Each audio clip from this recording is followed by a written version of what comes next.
Good morning, everyone. How you all doing? Hope you're all doing well, and welcome to the live watch-along of the World Cup opening game between Mexico and South Africa, guys, in the World Cup 2026. Hope you're doing well. Hope you're doing fine. Thank you so much for joining me this evening, guys. Wherever you are in the world, it is a late one, it is an early one, wherever it is. The times are just crazy, isn't it? The times is crazy. But thank you, everyone for joining me anyway, guys. I really appreciate everyone who's joined me. Don't forget to smash those early likes, guys. Don't forget to subscribe to the channel if you're new. Should be a massive game. Of course, it's a repeat of the 2010 opening game in the World Cup, of course, where South Africa had the better of things. Will Mexico have the better of things today, or will South Africa make it 2 in a row, guys? Let me know, guys. Drop your comments below. Drop your predictions below. Teams have been announced. I'm going to go through the teams very shortly, guys, but you know what? It is that time of year, guys. We've got a big, massive month coming up of football, non-stop football. And we're going to try and get into every single game, and we're going to try and analyze every single team,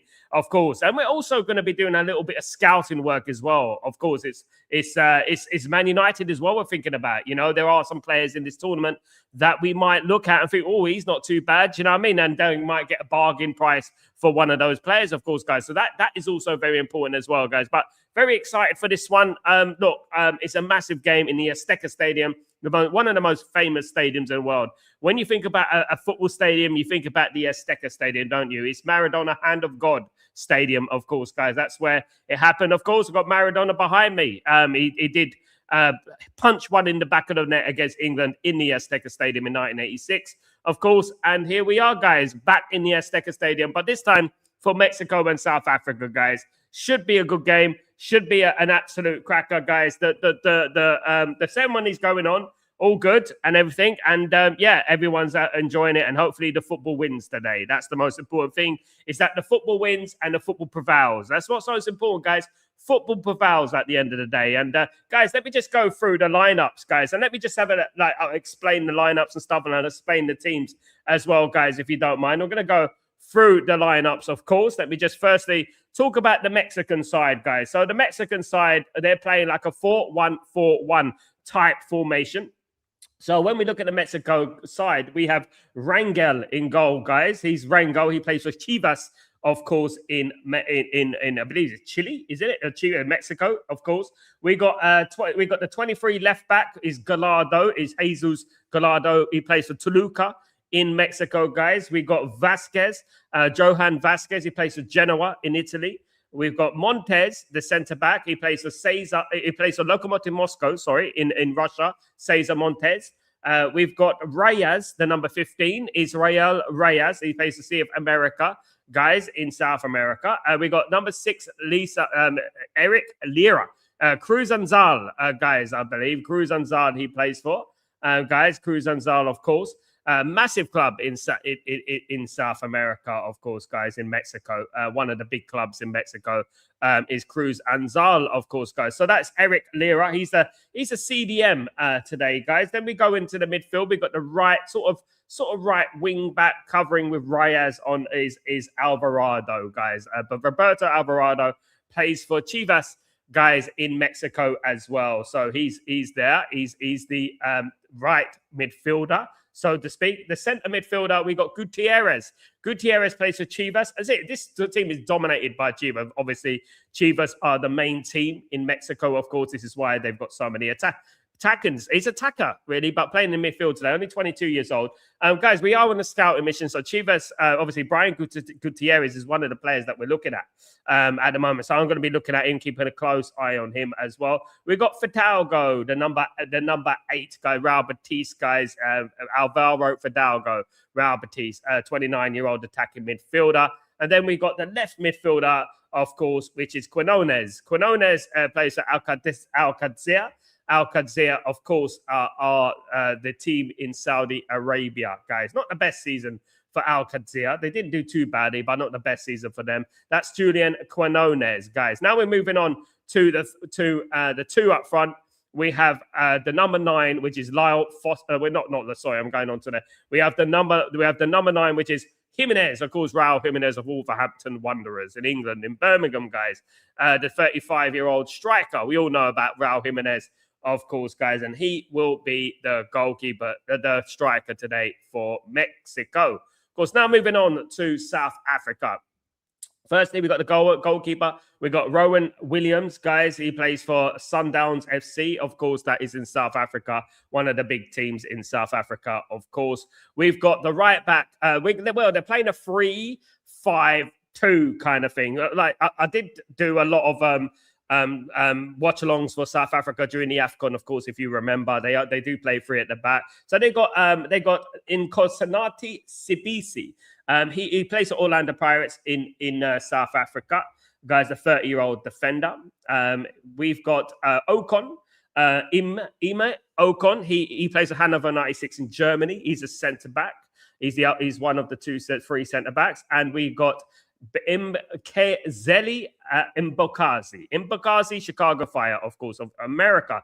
He's at home at the moment. He's at home. Now, then we're starting off with the midfield. Let's start on the far right, the number 20, guys. We've got Madhu, the number 20, of course, guys. We've got Madhu, the number 20. He plays in South Africa with Sundowns. We've got Adams, Jaden Adams of Sundowns as well in South Africa as well. He's the central midfielder there. We've got Sitho, guys. Sitho, not with an H. Absolutely. He plays for Tondela, guys, in Portugal, guys. So that he's one of the rare players that actually play in Europe, guys. We've got Sitho. He plays in Portugal for Tondela. We've got Makona. Taboho Makona. He plays for Sundowns as well. Team is full of Sundowns players. And on the left, the far left, we got Aubrey Mofosa Modiba. He plays for Sundowns as well. So basically a full house of Sundowns players. Now we're getting up to the number 9. We've got Lyle Foster, plays for Burnley, if you know. You know. Lyle Foster, striker for Burnley, 25-year-old. Man United been linked to him, by the way. I mean, very, very lightly. And another Sundowns player. We've got Ikram Reyners, guys. Ikram Reyners is the player up front for South Africa, guys. 2 players up front. So they're basically playing a compact midfield with 5 in the midfield, 3 at the back, 2 up front. Interested to see how that works, to be honest with you. But that is what they have. Now, we move on to the substitutions, guys. Let's firstly move on to Carlos as Ace Vado. He plays for Santos Laguna, guys. Santos Laguna he's a goalkeeper, of course. Santos Laguna are the team who play in Mexico, one of the big teams in Mexico, of course. We move on to the goalkeeper. We got Ochoa. Ochoa, we know about Ochoa. He's been around for quite a while, plays in Cyprus for Limassol, guys, and he's been around. He's 40 years old now. Can you believe it? Ochoa, of course. We all remember about him. We got George Sanchez, plays for POAK, of course, in Greece. He is the right back who plays in Greece. We got Luis Romo, of course, so he plays for Chivas. So now, let me just read through these. Luis Romo, Mateus Chaves, defender, Edson Alvarez, midfielder, Gilberto Mora. Now, guys, I want a lot of people to watch Gilberto Mora. He's been around a while. He's plays in Mexico for Tijuana. A 19-year-old, a central midfielder, can play left midfielder, can play attacking midfielder, can play striker as well. A very, very capable player, guys, is Gilberto Mora, and Man United have been looking at him as well. So I think he's a fabulous player. He plays for Tijuana. There's 2 really Moras out there. There's a Mora who plays for Porto, and there's Mora who plays for Tijuana. These 2 players are very, very good. Keep an eye on him. And we got Luis Chavez, who plays in midfield. We've got Obed Vargas, midfielder. Orbelen Pineda, midfielder. Alexis Vega, attacker. Armando Gonzalez, attacker. We've got Cesar Huerta, attacker. We've got Guillermo Martinez, attacker. We've got Santiago Jimenez as an attacker. As for the South African team, substitutes, Ricardo Gross, Sifo Chain, Bradley Cross, Comegelo, Bele. We've got Indamane as a defender. We've got Matt Kiana as a defender. We've got Kabini as a defender. We've got Mataludi as a defender. We've got Mbafa as a midfielder. We've got Zwane as a midfielder. We've got Mac Gopa as an attacker. We've got Apolis as an attacker. We've got Mofo King. Absolutely not taking any Mofo. Absolutely not. We've got Meseko attacker, and we've got Maremi as an attacker, guys. So those are the lineups for you guys. I hope I've done myself justice. Guys. Thank you so much for being so patient. I hope everyone is well, guys. Thank you, everyone who's joined me this evening, guys, for this watch along, of course, guys. I hope everyone is doing well. I hope everyone's having a fantastic day so far, and everyone's looking forward to the World Cup, guys. and we get this underway. And we got the start of hopefully many, many games to come, of course, in this World Cup, of course, guys. I hope everyone is doing well. I hope everyone is doing blessed.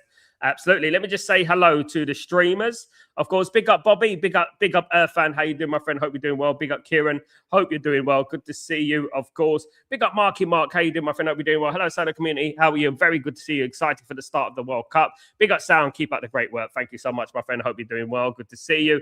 Big up Kieran. Marky, you enjoyed it. Yeah, I haven't even watched it. I watched some of it. It looks good. I didn't watch all of it. What's up, Saba? Big Kieran. How you doing, my friend? Hope you're doing well. Good to see you.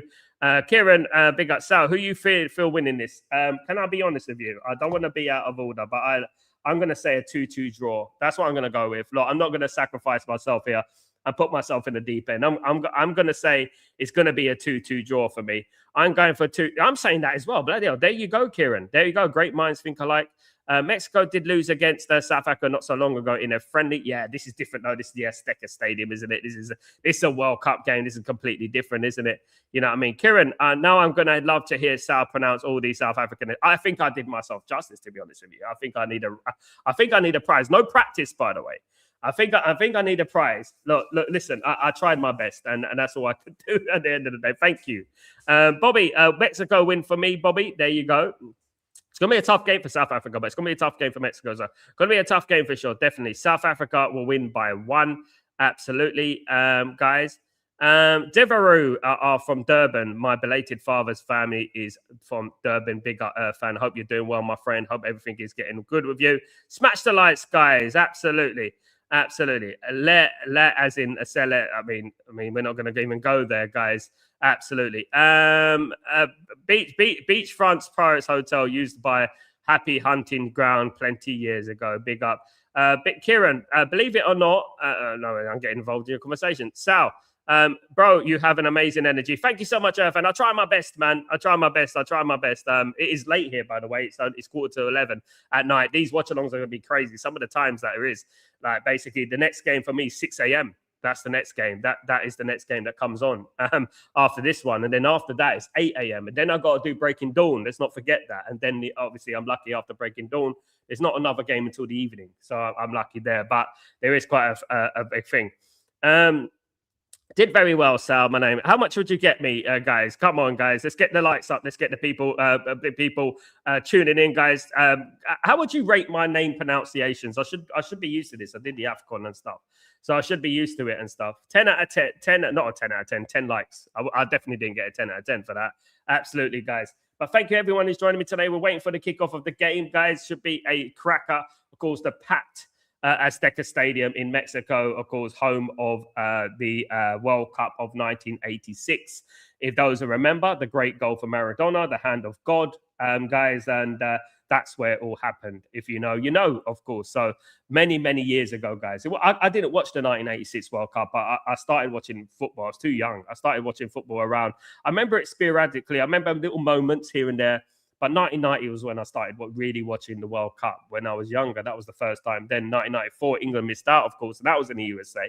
I watched it properly, and looking forward to this one. The atmosphere is fantastic in Mexico, and one thing about Mexico, it's a proper footballing country, proper stadium, a proper football stadium, not a converted football stadium. It's a proper football stadium. Do you know what I mean? And I think it's one of the best stadiums in the world. It's one of the stadiums I've always wanted to visit and never had the chance. Kieran, if Mexico win, I'd eat nachos for a year. However, if South Africa win, I say it won't be what to eat. You can eat whatever you like, Kieran, absolutely. But I won't be having nachos for the whole year. Definitely not. That won't be very appetizing. Maybe if you put a little spicy nachos on there, maybe like get the spicy nachos, have them for a year. That'd be more fair. Richard, how you doing, my friend? Hope you're doing well. Can't wait to watch United again, Sal. I know, Richard. I think a lot of us like that. But we got the World Cup, guys. It's a little bonus. It's better than no football at all, isn't it? At the end of the day, so we got the World Cup. Man United will be back soon enough. Man United is stressful at the moment, guys. I'll be honest with you. Man United are just stressful. You know, this transfer window, you know, Anderson business and stuff like that. You know, it's just so bloody, honestly, so stressful. The what Man United are doing at the moment. I watched a clip of Maradona, even in slow motion, and watching it like over and over. I still can't see a clear handball. It was a clear handball, and it was a blatant handball. That's why I called it the hand of God. He said it's a handball. He goes, Maradona's the one who called it the hand of God. He goes, I don't know, maybe it's the hand of God. That's what he said. That's what Maradona said. That's why they called it the hand of God. He sat there in an interview. They go, what do you feel about the handball? And he goes, oh, well, it's a hand of God, isn't it? Because it's justice. And he probably was talking about the Falklands and stuff like that at that time. So that's why he called it the hand of God. And it was a handball. He wouldn't be getting ahead of Peter Shilton, guys, in that air. Absolutely.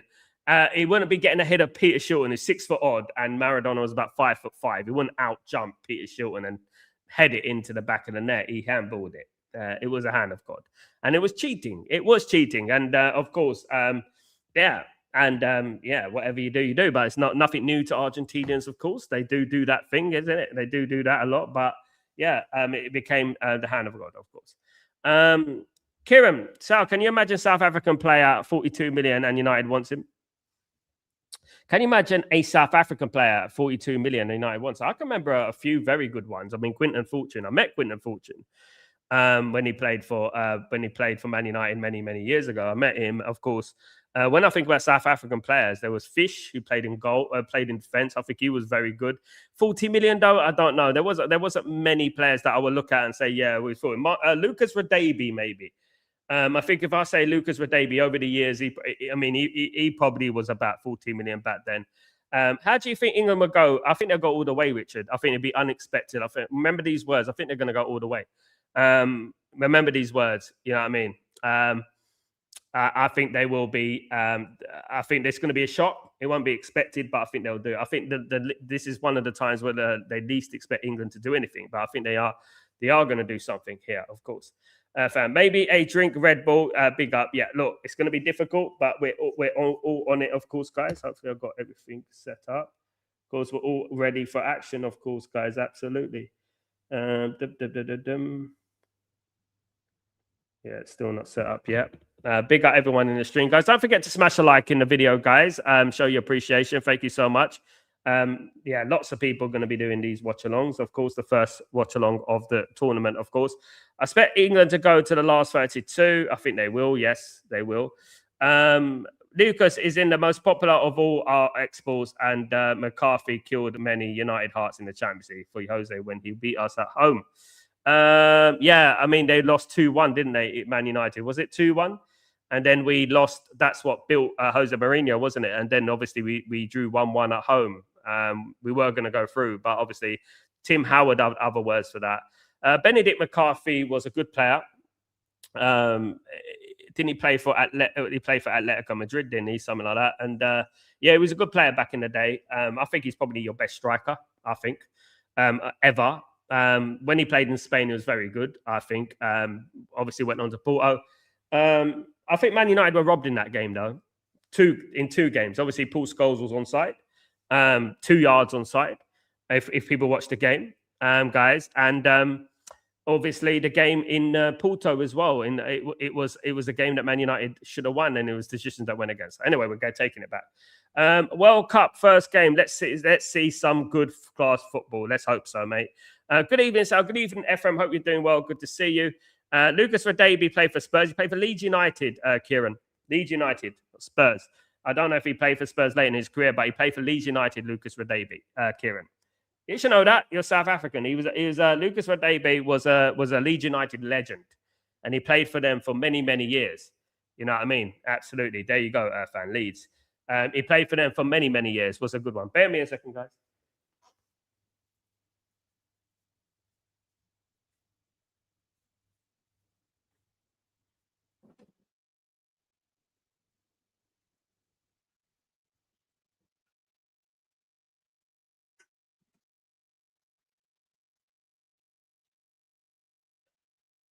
Yeah. So yeah, he played for Leeds. Quinton Fortune for Man United. Oh yeah, I mentioned him already, Kieran. Mentioned where, and I met him. I met him in London when he was playing for Man United. He was on the train all the way up. Yeah. Quinton Fortune was valued at 45 million. Certainly not. No, no, he was about a 20 million player.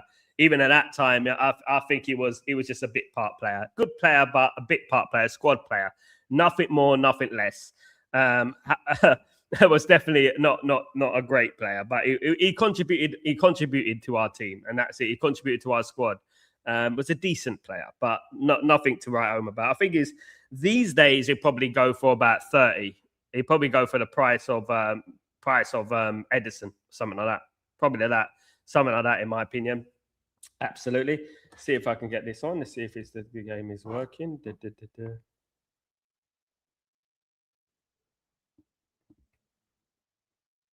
Still no luck. Let me have a look at this. Just setting up the account, guys, and just seeing if I can get the game on.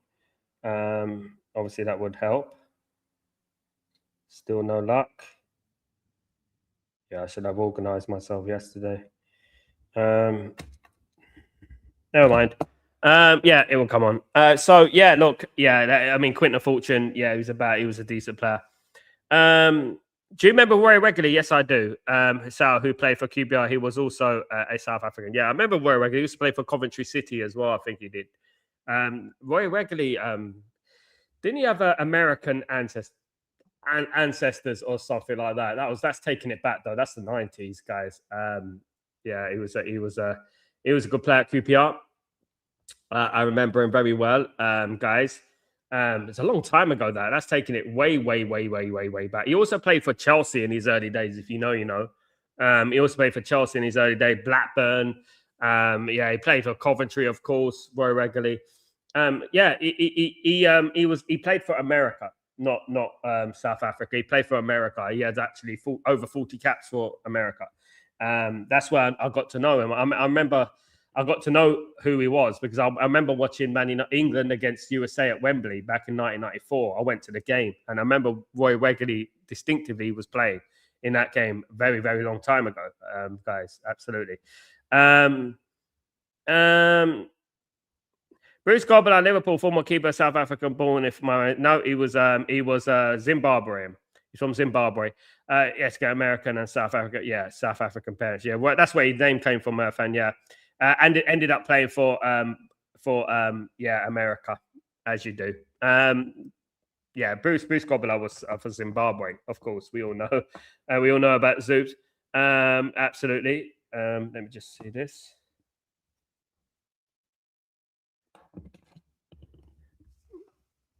But the best African goalkeeper, but the best South African was Gary, the goalkeeper. The best South African goalkeeper, I don't even know. Big up, Richard. Mexico are more welcoming to the fans, referees than USA. Mexico, a completely different mentality, culture, isn't it? That's the thing, isn't it?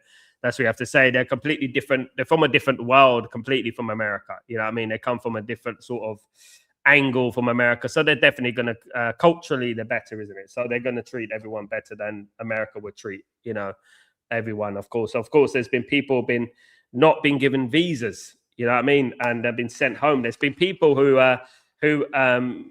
only visas have been revoked, like literally today, and they're meant to be leaving tomorrow or things like that. And it's really bad. And people saying they can't get refunds on their flights and they spent $4,000 on the flights, $3,000 on the tickets. Yeah, it was just a bad idea to put it here, to be honest with you. Really, really bad idea, if I'm being honest. Gary Bailey, yeah, very good goalkeeper back in the day. Look, yeah, but it is what it is. We make the most of it. It's the world gives you lemons, you make lemonade, of course. That's what you do. The world gives you lemons, you make lemonade, guys. That's what we do, of course. Absolutely. Let me see if this is working still. Then still not.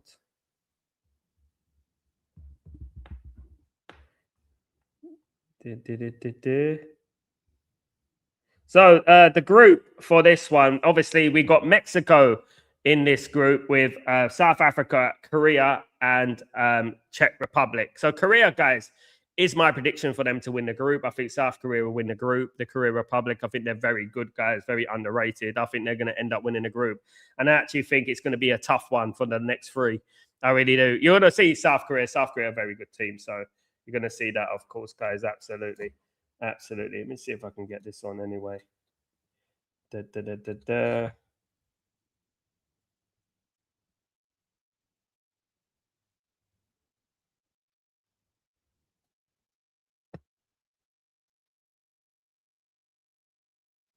Yeah, I was watching a little bit of the opening ceremony. It was very good.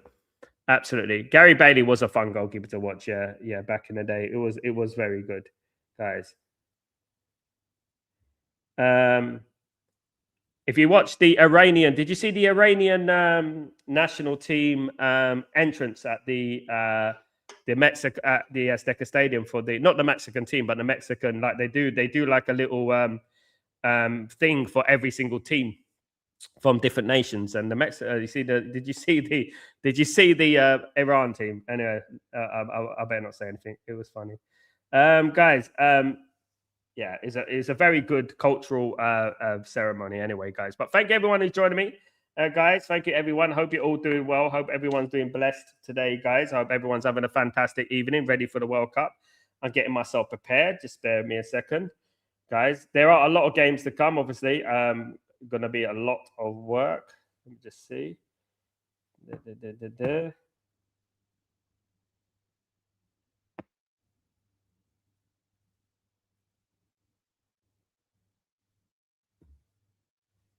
Just stick this in.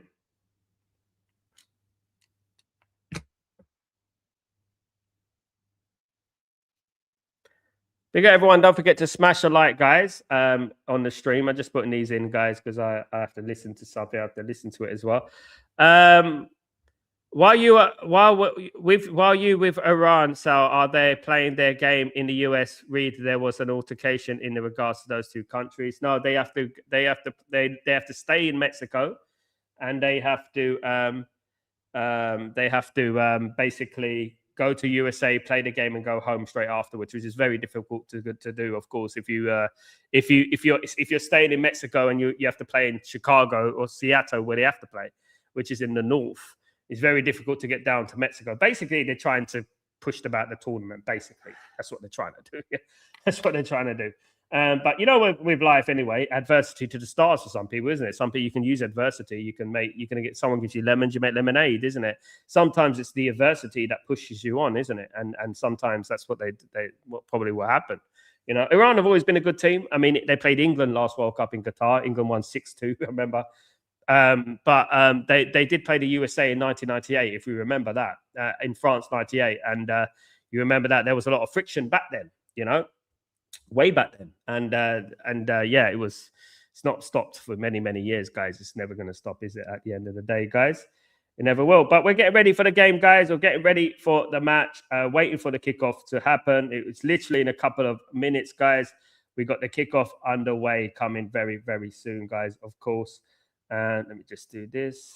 Yeah, we've got the kickoff coming very shortly, of course, guys. Absolutely. But big up everyone.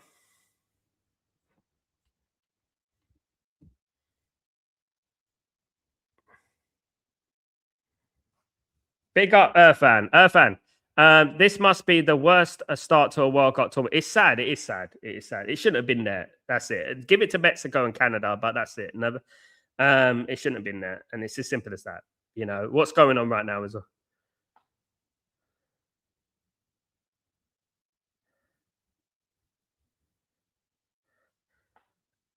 the Azteca looks amazing. Iran have to fly in and play a game, leave straight afterwards. It's because USA, yeah, absolutely, Richard. Well, USA start things, isn't it? You know what I mean? At the end of the day, they don't understand what football's about. Czechia should not be underestimated. What you mean, Czech Republic? Yeah, fan. They should not. Czechia. They should not be underestimated. No, they come from the European qualifications, mate. It's difficult in the European competition, as we know. Like Italy haven't qualified and stuff. I think Italy are loving it. I think they don't care.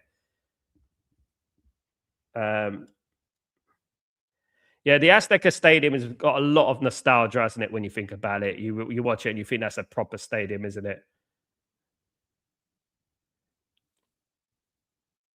I hope everyone's ready for the kickoff, guys. Kickoff is underway. We are underway, guys. The game is here. We are here, guys, for the World Cup opening game.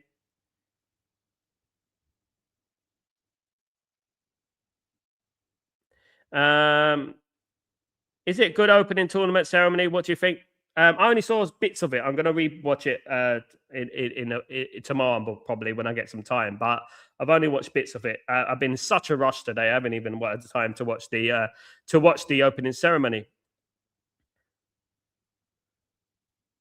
It's sad to see the FIFA lets pretty things against countries affect their games in a World Cup event like this. I know it shouldn't have been done. Big up Sal. Here we go. Nothing but a win for South Africa. Big up Garrett. Best of luck to you all. Best of luck to everyone from South Africa, of course, as well, guys. Good luck. And good luck to Mexico as well, of course, guys. Obviously, I have no affiliation. But obviously, I've got a lot of love for South Africa. A lot of people in obviously who come from South Africa who support the channel. Of course. Lots of people come from South Africa, guys, who support the channel. We are underway.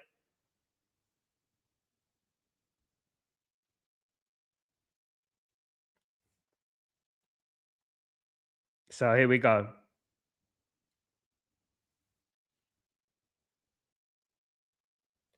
Yes, guys, get your scores in. Prediction was mine. 2-2 was my prediction, of course. 2-2 was my prediction. That was it, guys.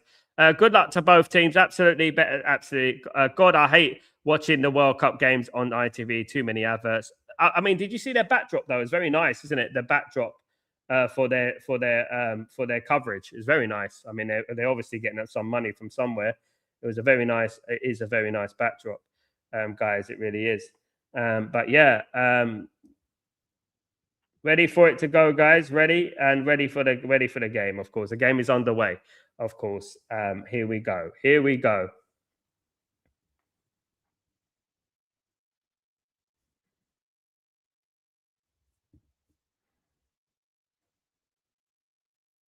Lozano's another one.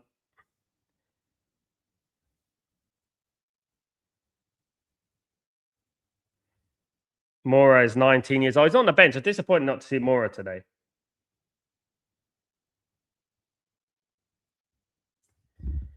Come on, South Africa. There you go. Raja, good luck, Mexico. Also with nice Aztecas atmosphere. It's lovely, isn't it? Yeah, we got like players to look out for. You got Montez, guys, who plays at centre back.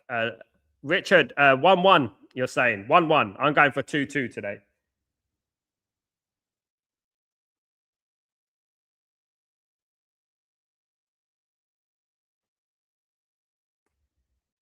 We got everyone in the stream.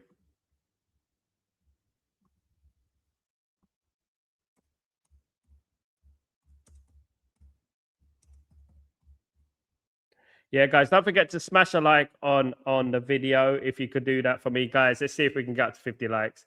Let's see what we can do.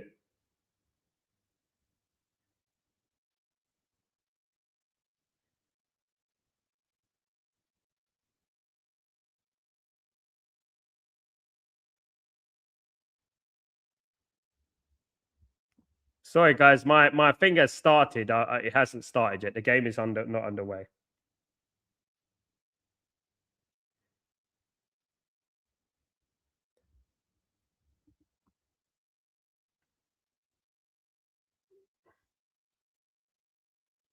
It's going to be a tough group, though. It's going to be a tough group. I'm looking at this group, and it's going to be a tough one, definitely. Guys, it's going to be a tough group. I'm very conflicted. It's one of the groups that I find hard. Can be sure Mexico going to play counter attack and wait for South Africa to push forward, knowing they play free at the back. True. Jimenez playing up front today, yeah, for Wolverhampton Wanderers. Jimenez is playing up front today.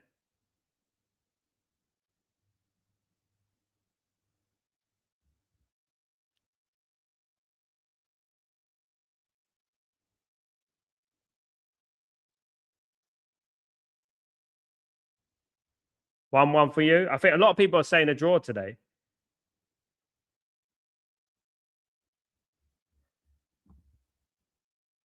Got the VAR. They made a very compelling intro to the VAR, didn't they?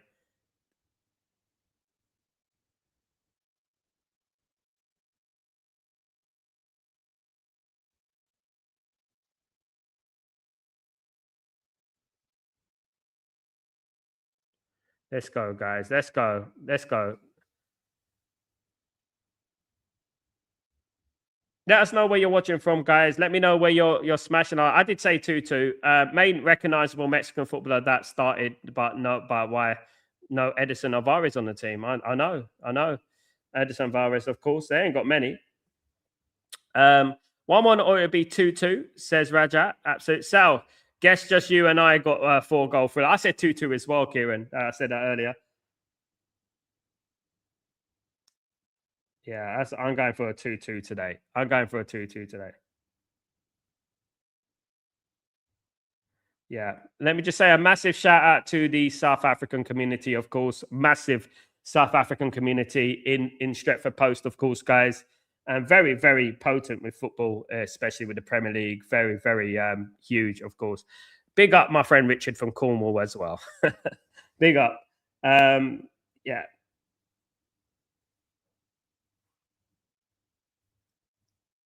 Yeah, the graphics are very nice. I like the graphics. I do like it. Very nice. Very, very nice.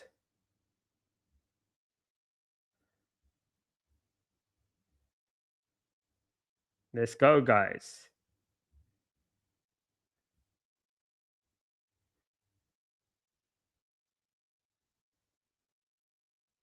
We're ready to go, guys. Game is underway. Finally, guys, just a little clarification. In America, even though a game will kick off at 8 o'clock, the game doesn't always kick off at 8 o'clock. In America, they like to do all the graphics and adverts and things like that before the game starts. That's what they do. Before anything. So if it says 8 o'clock kickoff, it won't be 8 o'clock. Definitely not. It'd be 8 probably. That's what they go. They go with.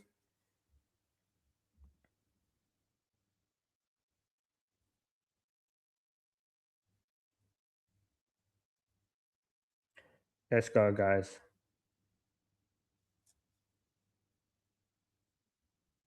This does remind me of the 80s, though, isn't it? It's a little bit of nostalgia here.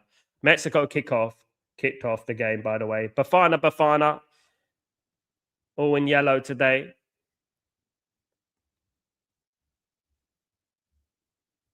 Proper historical stadium, this one. Proper historical stadium, this one.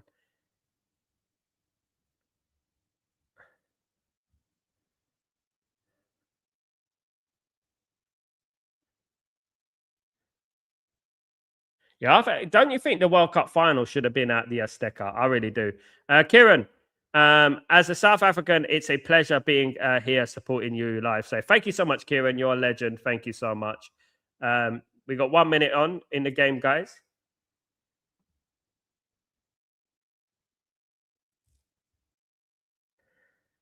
Mexico playing from left to right in this stadium. Full house in the stadium, guys, is number 3. I'm going to try and give you some facts and stuff about the teams as we go along as well, guys, and players that Man United are linked to and stuff like that. Obviously, I was doing a few friendlies over this week, and getting a little bit used to international football and stuff like that. You know what I mean? And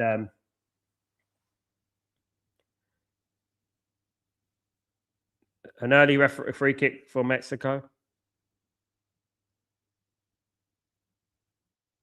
First foul of the tournament.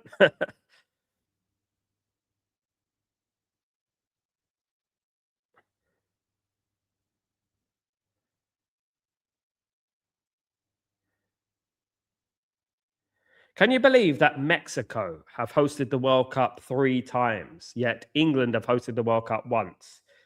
England's last World Cup host was 1966, which they won.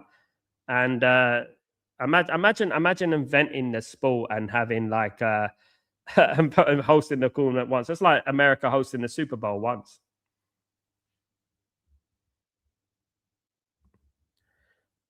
Hey, everyone, smash a like on the stream, guys. If you guys can do that for me, it'd be absolutely fantastic. Thank you, everyone who's joined me today.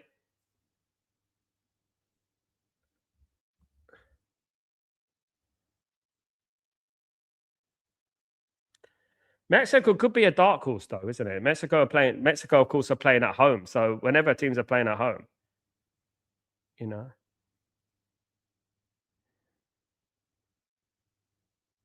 Oh, good save. Great save from Williams, the South African keeper. I thought it was a goal. He had to score there. My goodness me, that was an awful. My goodness, what a save! Great save. William saves. William saves. He saved the day. Mexican infrastructure seems nicer football wise than America. America they don't primarily have football stadiums, isn't it? It's an NFL and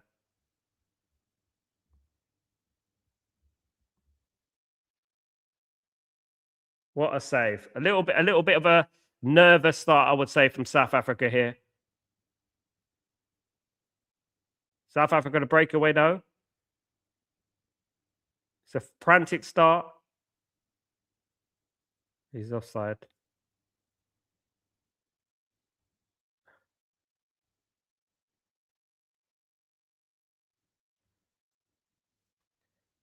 Lira as well. I want people to look out for him. The number 6 in the midfield for Mexico.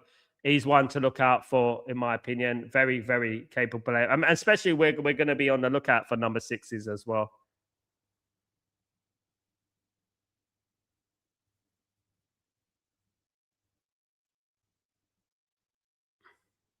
Yeah, we need to look at.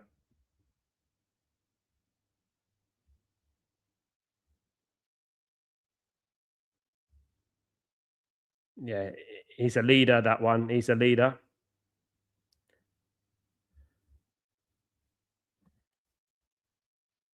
And he's only 26, the midfielder.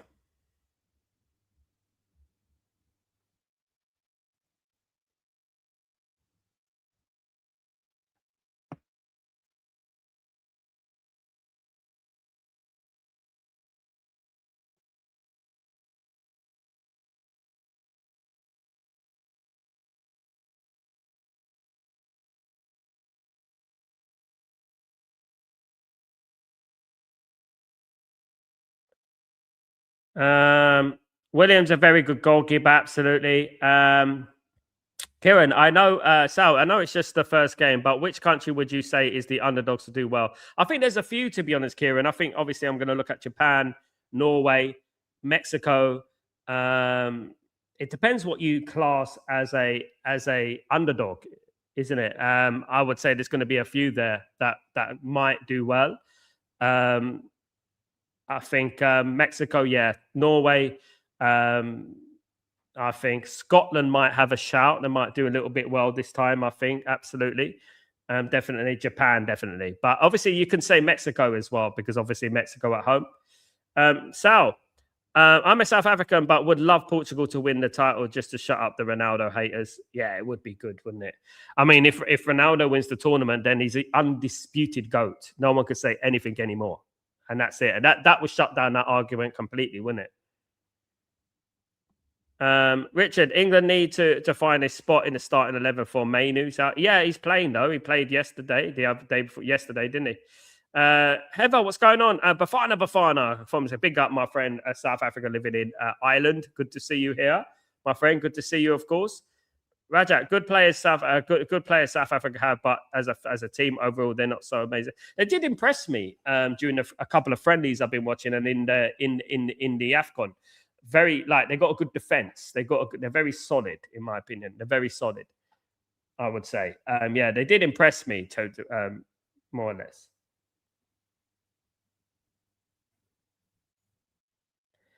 Yeah, they've qualified for the last two AFCONs and are in the World Cup. So, I think that deserves obviously commending. That deserves praise. But they've never been past the group stage. So this is a chance.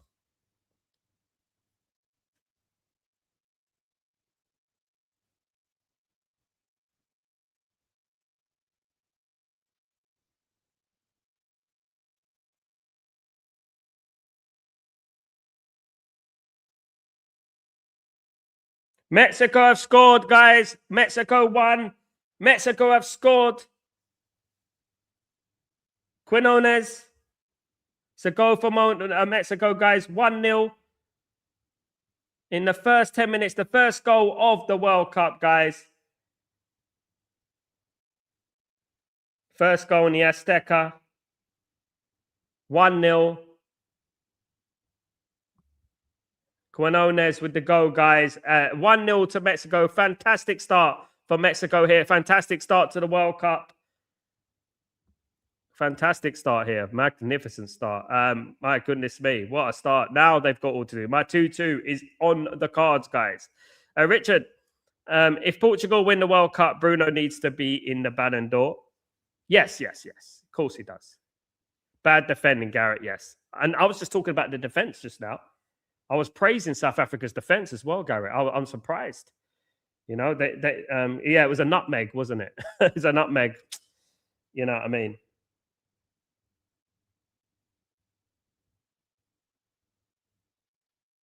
But guys, what about that throw-in business? That if it goes past 5 seconds, the referee should blow. Didn't that throw-in go past 5 seconds? I want to know, guys. That could be a thing because obviously, we have to look at that as well. You know, did that go after over 5 seconds? It is the new rules, isn't it? Oh well, 1-0 to Mexico. Kieran. Well, now South Africa has to sort it out that midfield and be creative. Passing is a lack and not making any spaces to attack. Exactly. Rajat, yeah. This is one of the reasons I don't follow South Africa football, Irfan. You got to just be up for it. This is not South Africa. Look, Irfan, it's going to be difficult for everyone in the World Cup. It's never easy in the World Cup. Nobody is guaranteed anything in the World Cup. Even the big teams struggle in the World Cup. You know what I mean? And I would say that, you know, it's early days. It's plenty of time to get back into this game. Absolutely. He shot it through the goalkeeper's legs. What a goal. Yeah, nutmegged him. Big up, Bobby. Big up.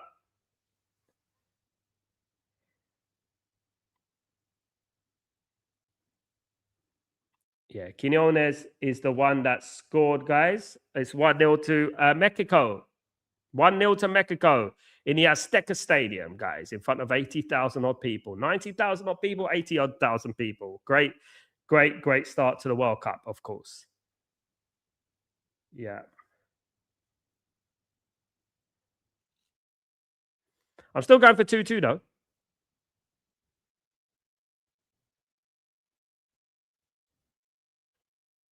I think Senegal could be a dark horse. Sorry, guys. Senegal, Morocco. I didn't say it, but Senegal and Morocco. I know that they played each other in an AFCON final, but I think those two could be a dark horse as well. I really do. I think. Irfan, they're good at collecting the ball, but very lousy in possession. Did you notice how Foster wasted good possession? Lara Foster, yeah. Surprising, though, Irfan, because he's the one of the more experienced players who plays in the Premier League. For Burnley, of course. So surprisingly, was so lackluster there. I agree, and I don't know. Yeah, you know, do you think that it could be nerves playing a part? It could be nerves playing in the World Cup. I mean, it's such a anxiety-ridden sort of thing, isn't it? Well, it used to be when I was younger. There used to be a lot of nervousness, a lot of anxiety about the World Cup and stuff like that back then. Do you know what I mean? Absolutely, Kieran. I get your point, Irfan, but for only a handful of South Africans play abroad, and yet some of them have a coaching license. They are overlooked. Well, that's why South African football slacks. Look, at the end of the day, you need more European footballers. I've looked at this squad, and I've seen about 8 players from Sundowns. You know, you need more players playing in Europe. You know, you need more players playing in the big leagues. I love obviously the South African League. Orlando Pirates are one of my teams. You know, but Sundowns and, you know, these teams there. But I think a lot more players need to play in Europe for South Africa to succeed. If I'm being honest, I think. I mean, you've only got a couple, but they play for like Burnley. Burnley are not, you know, they're a good team. Genoa and teams like that. They're not really, you know.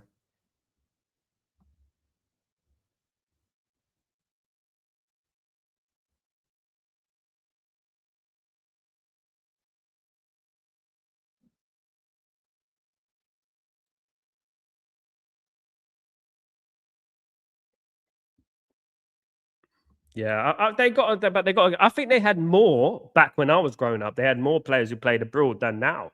It's strange. I think it's good in one way that they stay in South Africa and they build the South African game. But money needs to be invested in the South African game for them to be helped and for the South African league to grow.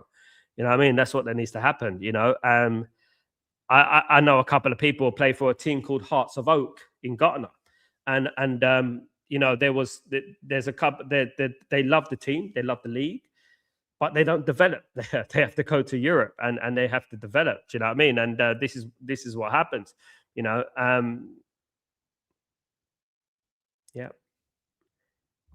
Sundowns revolutionized our football. They import South American and big African players. Their owners is a billionaire, and that was the president. But it's not. It's not like you can bring players from South America. You can bring anyone. You could bring Mateus something or Fernandez or Gonzalez. It doesn't matter. It's quality. You know, you could bring money players in from South America, middle players. It's not going to help South African football. When you're bringing average players from South America and you're bringing average players from various parts of Africa, it's not going to help South Africa. It's not, because you're bringing players who are probably less as, just because they're South American, you think they're better than the South African players, but they're not. Some of the South African players are probably on par or even better, and they won't get their opportunity. Do you know what I mean? And this is what I would say. And this happens. This happens in Saudi Arabia. The same thing. They bring a Brazilian player. Loads of Brazilian players. In India, they do it. They bring loads of Brazilian players, thinking that they're going to be, you know, revolutionize the league. And then the Indians or the Saudi Arabians, they don't grow because they've got too many maybe finished South Americans or Europeans, or not good enough South Americans and Europeans. Because I remember when the peak of South African football, obviously, when I said Mark Fish, and we were talking about obviously Benny McCarthy, and we're talking about Lucas Radebe, you know, and that was the peak. And what was the key there? You know, what was the key? They played for big English teams. You know, McCarthy played for Atletico Madrid. You had Radebe at Leeds. You know, Mark Fish played for Bolton. I know he played for Bolton, but Bolton were in the Premier League and had a big team as well. Do you know what I mean? Very, very loud fan. Absolutely. Yeah, it is in the Azteca. Big up. Raja, good point. Big up, my friend. Yeah, sometimes it's not necessarily. It's not necessary in my opinion. But what it would do, it improved the quality of football. But our coefficient, what you need, fan, yeah, you need investment. Obviously, South Africa, it doesn't have the money and the attraction that the Premier League has, of course. But you need money. But you need to. I would say you need coaches more than anything else. Coaches and scouts more than anything else, in my opinion.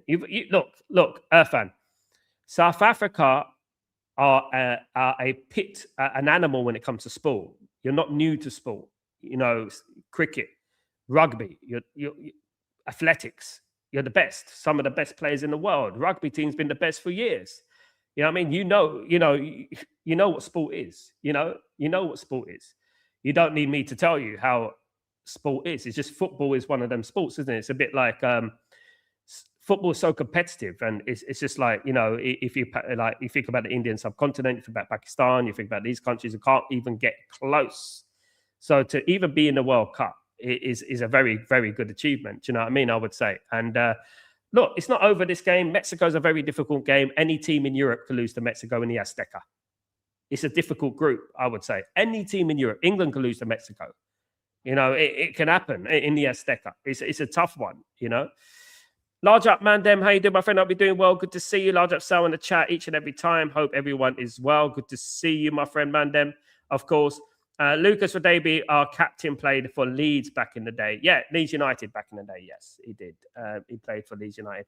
My friend mentioned Roy Wegerle earlier, of course, who ended up playing for USA, but he was a good one. Quinton Fortune, you know, of course, played for Manchester United, of course, as well. Big up, fan.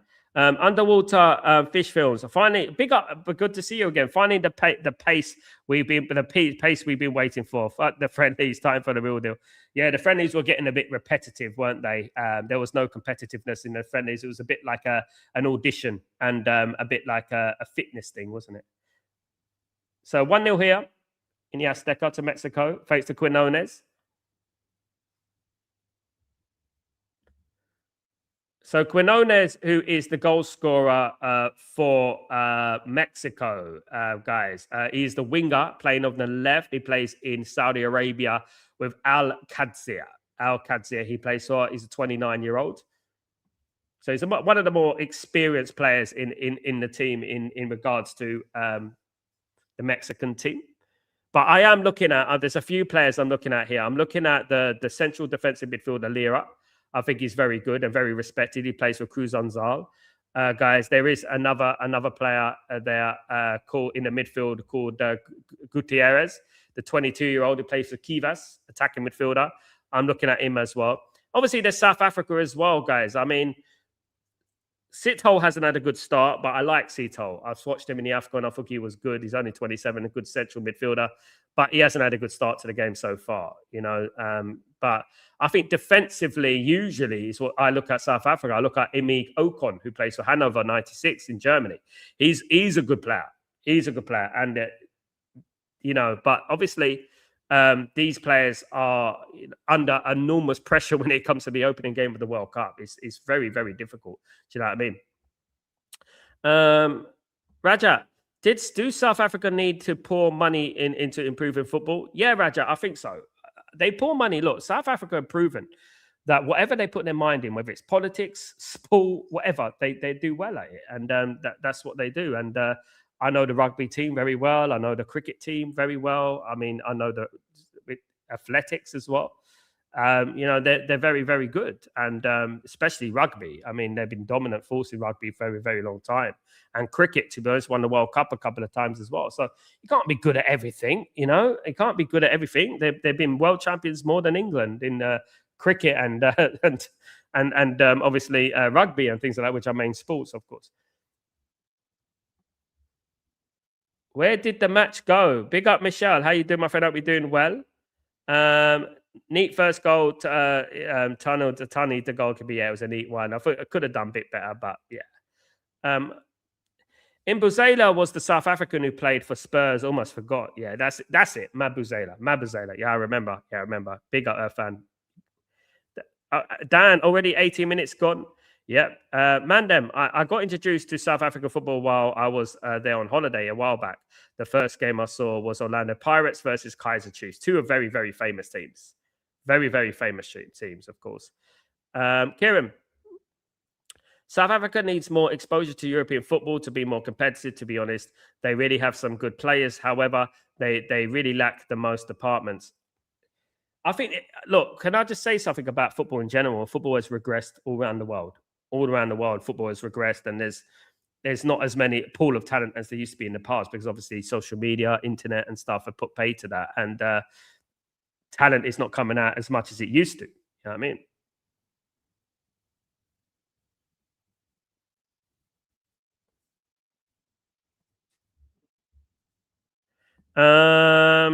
Earthan, South Africa footballers are undernourished. They don't look after themselves. Their lifestyle is begging the question.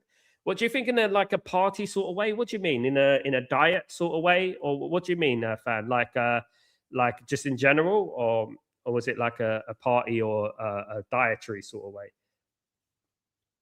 Big up, Mark. How you doing, my good friend? Hope you're doing well. Good to see you. Back at Zayed International, off to the UK.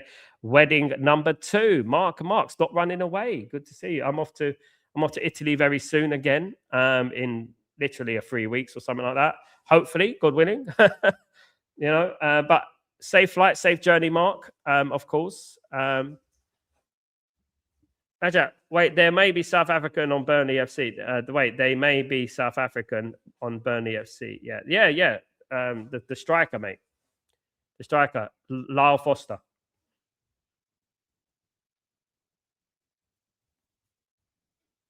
Still 1-0.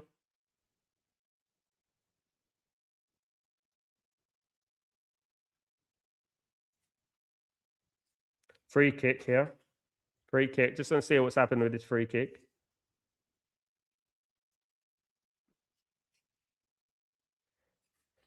Mark.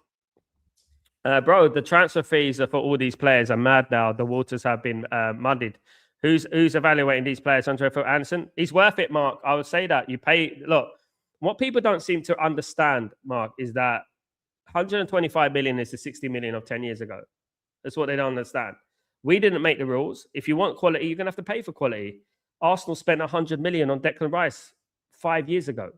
You know, so if you want, I mean, I bet you don't regret spending 100 million. Look, you think about 125 million, it's 25 million a year, right? It's 25 million a year. Like, he's the best midfielder Man United can get. He's a Man United midfielder. He's the midfielder that's going to improve us and get us to that next level, if you know what I mean.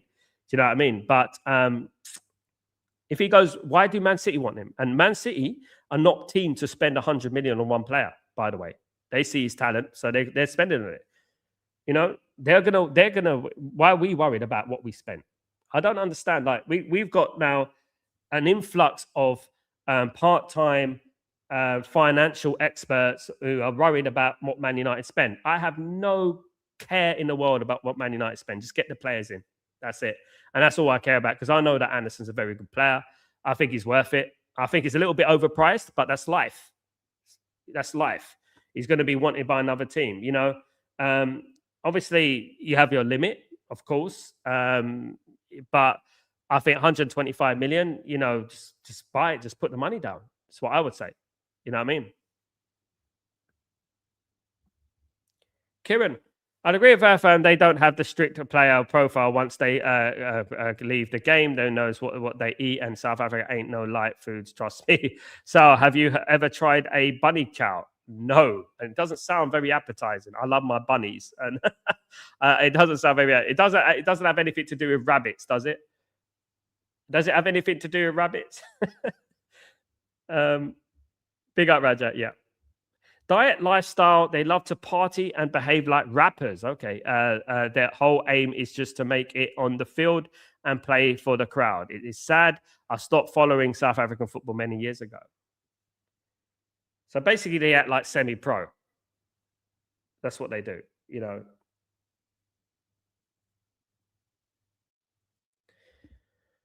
Richard, Anderson is going to cost 150 million, probably, yeah. But that's the going rate now, Richard. It's not our fault. It's the way it is. That's football. We've got the money. Buy him if you want him. Buy him. We could spend 250 million on two midfielders.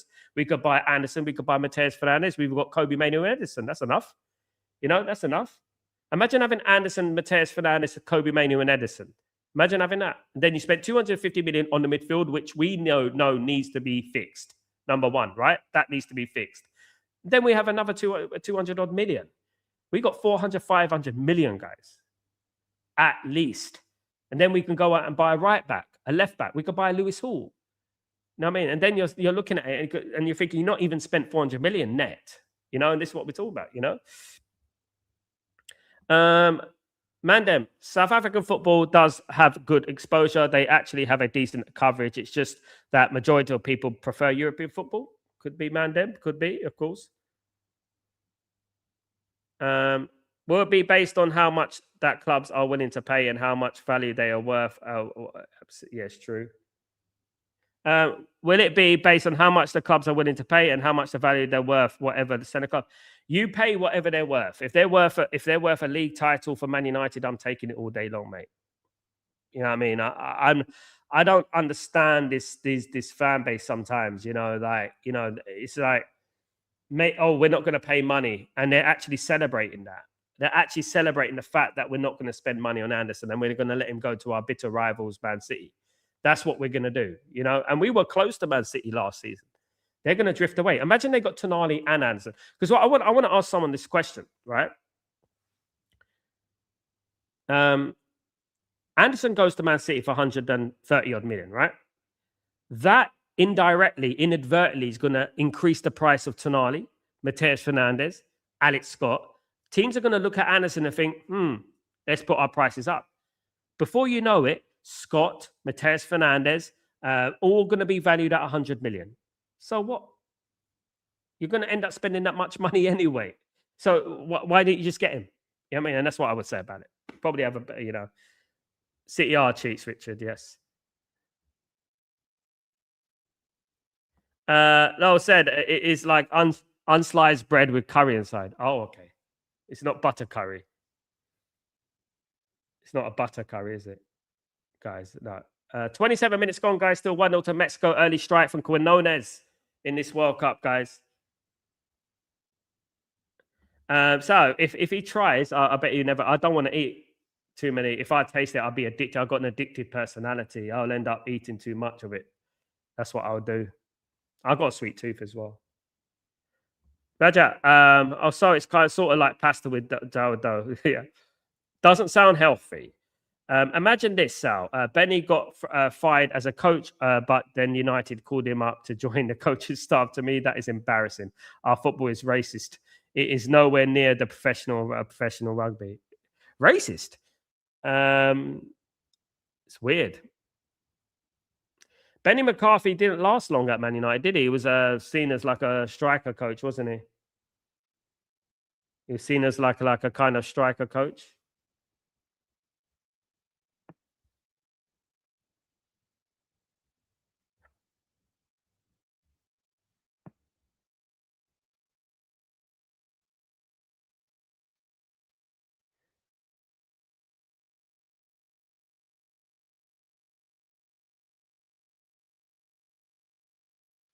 Afternoon, Marcus. How you doing, my friend? Hope you're doing well, my friend. Hope you're good.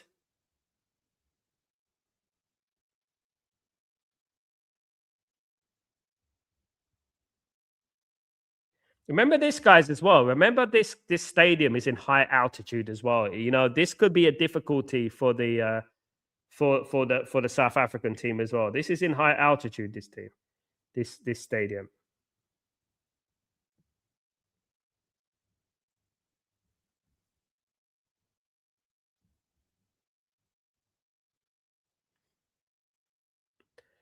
Kieran, if we want to see United play in Division Two, yes, put Benny as a coach. United. He was United coach. He was striker coach. Kieran.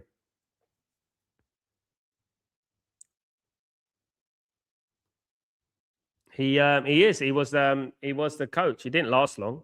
He looked like he put on a bit of weight.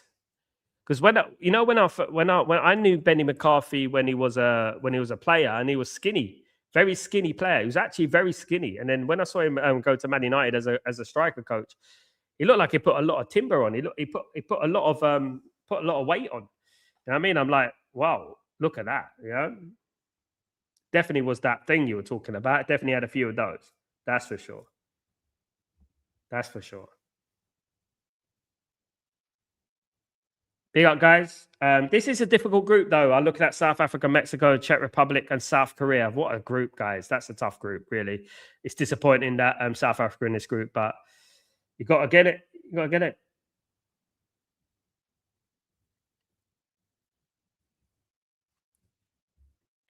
You got everyone smash the likes. Smash those likes, guys, if you can do that for me.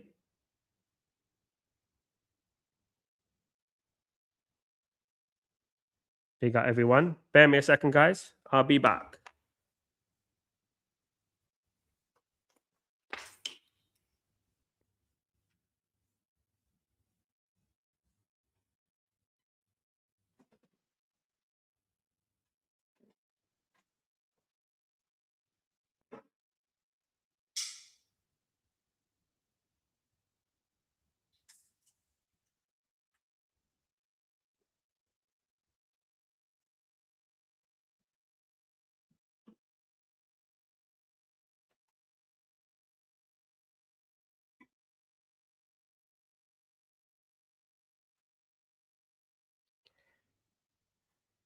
I'm back, guys. Put this on.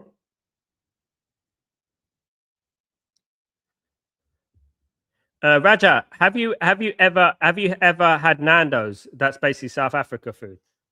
Nando's is South African, yeah, but it's in England. Nando's is probably one of the most popular restaurants in England, in London, for many, many years. The guy, one of the English guys made it as well. He was one of the founders. He was an English guy with a South African guy. They founded Nando's, and yeah, Nando's has gone down though. Hell of it. Nando's has gone way down, definitely. You mean a lot of weight, so yes, Timber. Told you South African food ain't light at all. In a few months in South Africa, so you double your weight. Bloody hell, don't want to go there then. I have to work too hard. I run too much. You know, I run 5K a day. I can't be doing it anymore.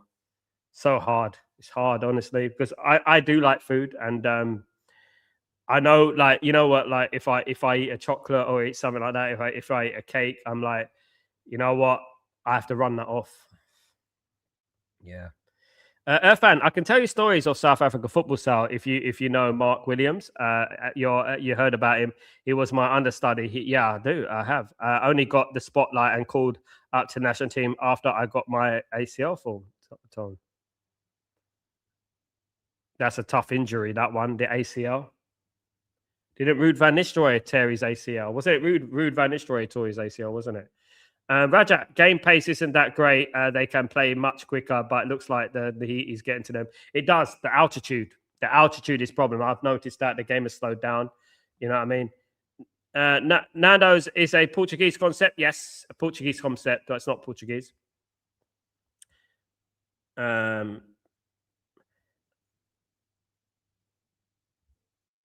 So basically, if you read about Nando's, it's a whole load of things. Like Nando's. So Nando's comes from South Africa, as we know. It's specialized in Portuguese flame grilled piri piri style chicken. Oh, the goalkeeper did well there.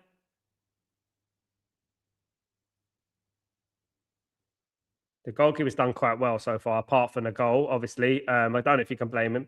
So Nando's, basically, piri piri chicken, the name derived from the nickname of a Mao given name Fernando in reference to one of the company's founders. Founded in Johannesburg in 1987, Nando's operates over 1,200 outlets in new countries. Their logo depicts on the rooster of Barcelos, one of Portugal's most common symbols. The company was wholly owned by Dick Eidhoven until his death in 2022 and is now owned by his family. There you go. So he's from Johannesburg, Gauteng, South Africa. That's where he's from. That's where he's from. Garrett, Sal, I see the Somali referee Omar will take charge of the PSG and UEFA. Yeah, good touch from UEFA, to be honest with you. Good touch. They did that because of that. That's good. That's good of them. That's nice of them. That's nice. So he's going to have a massive game for his career. That's good for him, because I think it was out of order what they did. I know people. I know people that have got tickets to the game, flights that have been informed today. They're meant to be leaving in 3 or 4 days. That have been informed today that their visas have been turned. They've been revoked. You know what I mean? Kieran, mad. Best South African food is either a mutton curry, bunny chow, or wars. Mutton curry is Indian is curry, isn't it? It's Indian. I feel so sad for the Somali referee. Yeah. I feel sad for a lot. I said a lot of people have been turned away. You know, it's out of order.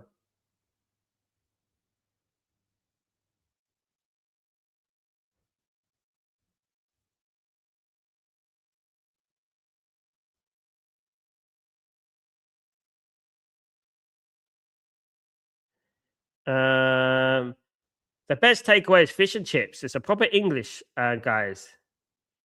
And the Portuguese are the masters of it. No, the English are the masters, mate. English are the masters at fish and chips, mate.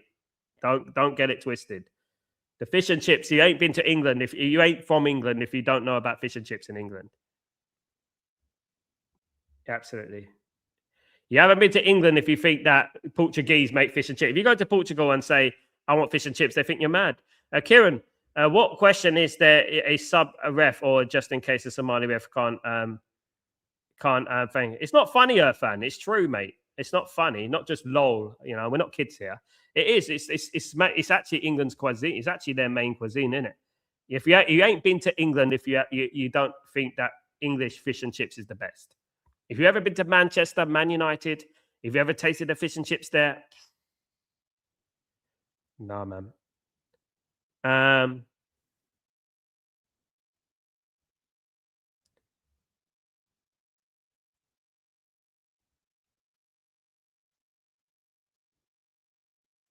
What are you talking about, Rajat? What's German, Dutch, what bratwurst and other sausage-related food? We're not talking about sausages here, Rajat. We're not talking about sausages.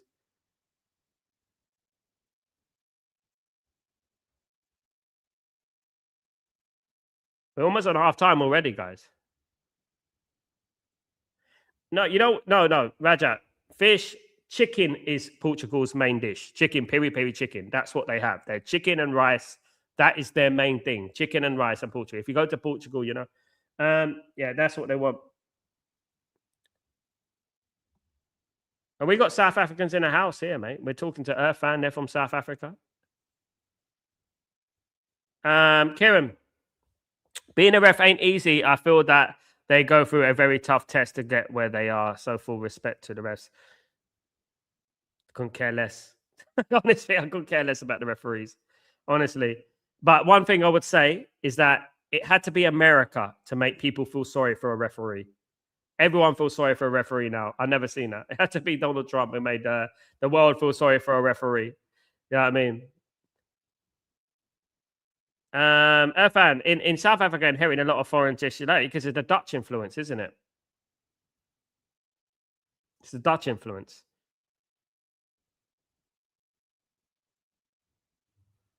There's a big Dutch following in Holland, of course, Belgium, Dutch. But sausages are more German, to be honest.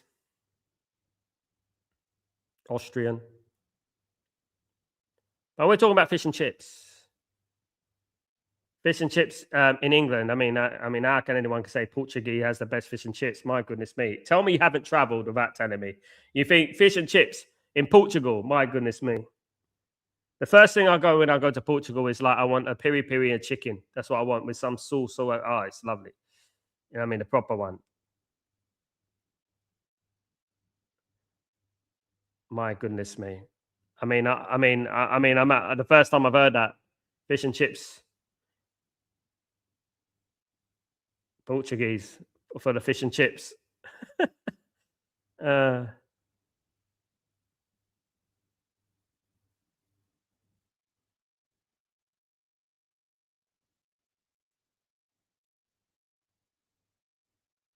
Yeah, the sun looks nice, by the way. I do like the weather.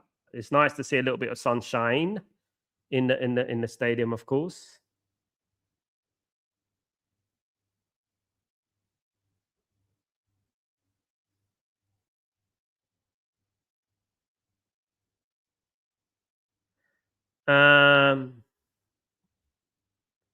Oh, true. The best fish and chips are run by Portuguese in South Africa. Hence, I made that assumption. Well, you shouldn't do that, fan, because it's not it's silly assumption.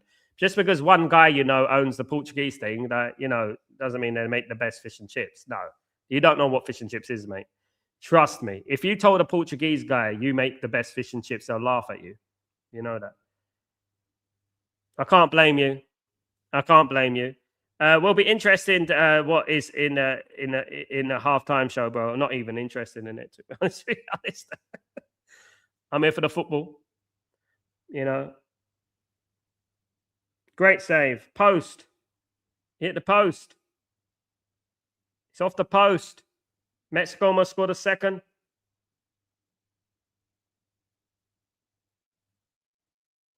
It would have been Quinones' second goal, but it hit the post. South Africa, they got to put up more of a fight, man. I've been expecting they got to do more. I know it's hard. It was close, but they got to do a little bit more here, guys. It was Gutierrez with the cross.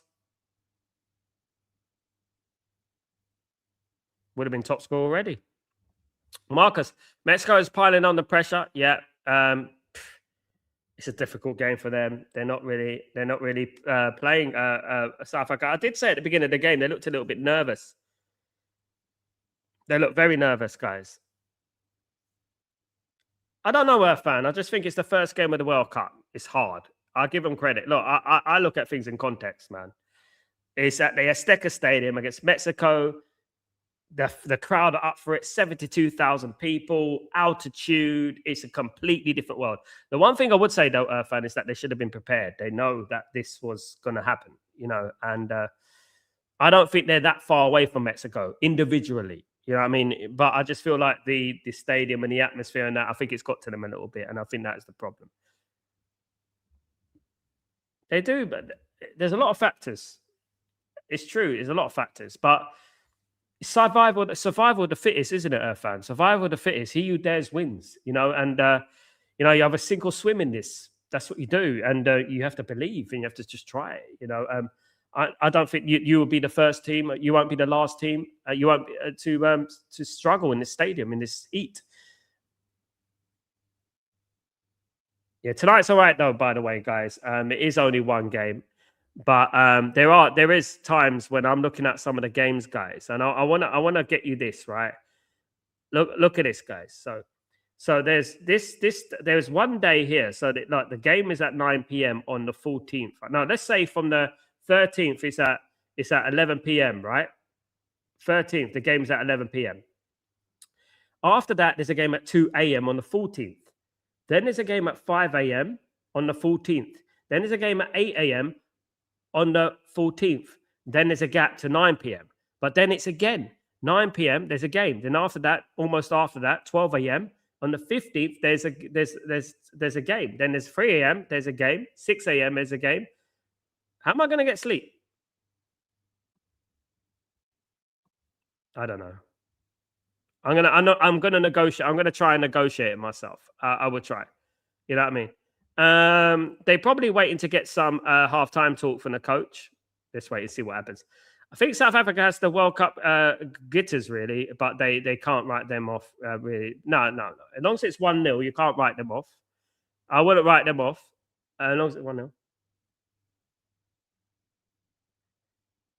South Africa are not playing well though. I expected more from them. I watched them in the AFCON, and the AFCON. There's some good teams in there, and I felt they looked all right. I felt like they had a good defense. Irfan Sal, the goalkeeper, was for many years the only player who is not black. I'm not lying. South Africa football is racist and unprofessional. Can I ask you the question though? I'll ask you the question. In regards to that. Why do some people like play rugby, white people, for example, then black people play football? Is it white people play? Well, it's a mixture in cricket, isn't it? But there's like this divide, isn't it? It's like there's this divide of they play rugby, they play football, they play cricket. I've noticed that. Obviously, look, I'm mixed race. I'm half Asian. My dad's comes from a cricket country. So at the end of the day, I think this World Cup don't want us to sleep with those times. It doesn't look like I can because, but I have to calculate what games are going to be the priority games to do. I can't just do every game, unfortunately. I'm going to try it, but I think it's going to be incredibly difficult to do every single game. I will try my best, definitely, to do every single game, but I will have to skip a couple, of course, because I have to wait. Look, I have to Breaking Dawn in the morning. Early in the morning, I got Breaking Dawn. I have to wake up at 5 in the morning anyway. I have to do everything else I do as well. And how am I going to find sleep and exercise and everything like that?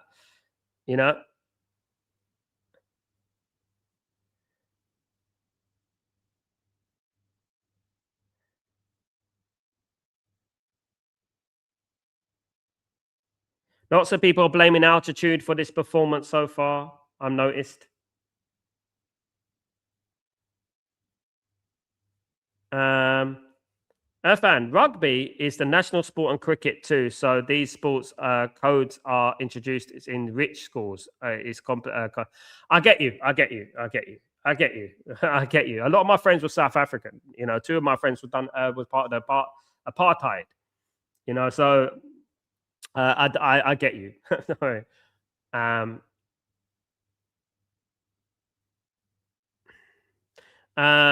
Kieran, Sal, you do those watch-alongs. How would we get an early mornings live? Can't miss out on that. No, I don't miss out on Breaking Dawn. Breaking Dawn, Man United is the most priority for me. I don't care about I watch every type of football, but Man United is my priority, and I will always prioritize Man United before the international thing. I would, of course, the World Cup. I love it. Gutierrez, no. He did mess that up. He carved you open again there, Gutierrez.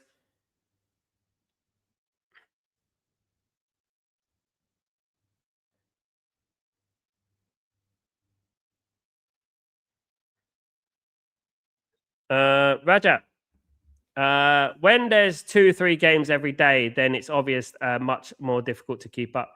It's not only about that, it's about like I need someone who wants to do the watching. I need someone to work for me. No, but what I would do is like it's not just about doing a watch along, it's the preparation that goes on it. When I do watch alongs, I don't just turn on the screen and then bang, everything is done.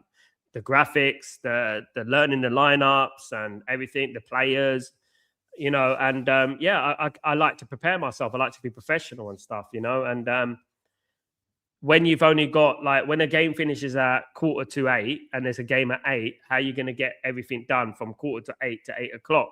You know, it's very difficult. You need at least an hour to negotiate everything and maybe, you know, relax a little bit as well. Do you know what I mean? Half time, guys.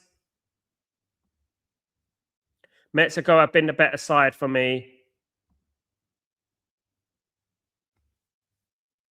But if I was South Africa, guys, I would be quite happy with that because I would say that we could have been 3-0 down and we're still only 1-0 down. I would say, yeah, look, we're still in this game. I would say that. Whilst it's 1-0, you never know, guys, in any game, you know, whilst it's 1-0. So I would say I would feel encouraged that it's still 1-0. And obviously bring you into the dressing room now.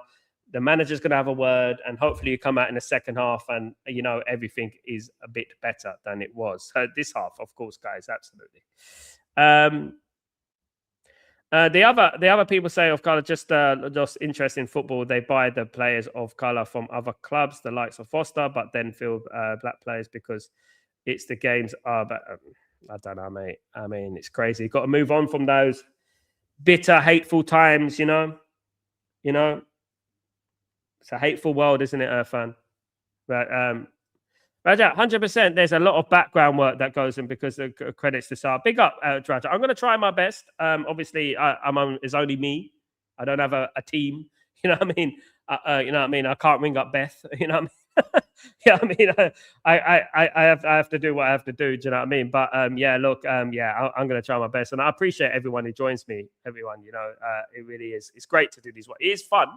I do enjoy it. I do have it because with watch-alongs, you have a little bit more of a relaxing chat. You know, we have a chat about loads of different things.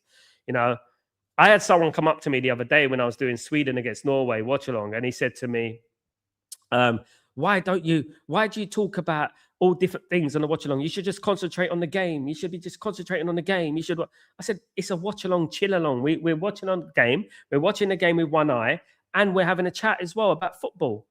It's a friendly match between Sweden and Norway. I was like that, and it is like that. You should be watching the game. You're getting the players' names wrong. I'm like, oh my god, here we go. I was like this, and I'm like, you know what? People just need to chill out.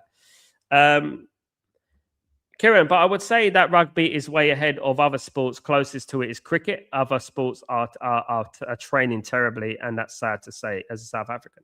Well, football's the main sport. It's the best sport in the world, isn't it? And but the problem with football is competitive. It's competitive.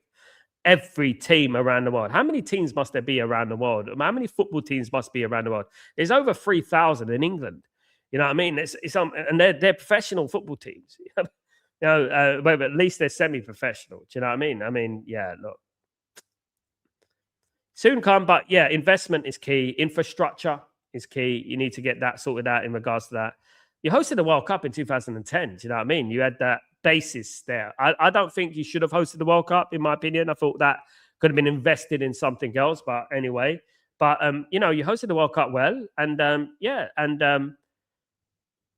I would have thought that you would have went from strength to strength because I look at teams like Morocco. Egypt, and why are they doing so well? You know, why are you could say Ghana, Nigeria, Senegal, Ivory Coast. You know, why are those teams doing so well at football? You know, I don't know.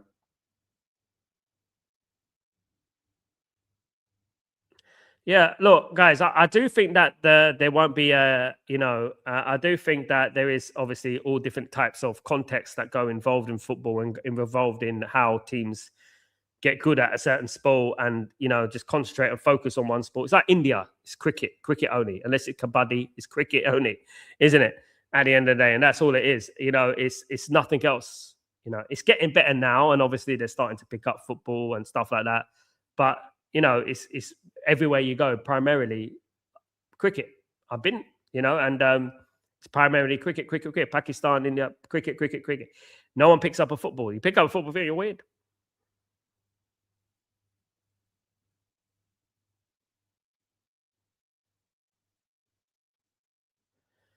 Look, South Africa, conceded the goal today through a silly goal. It's a silly goal. It was bad play from South Africa.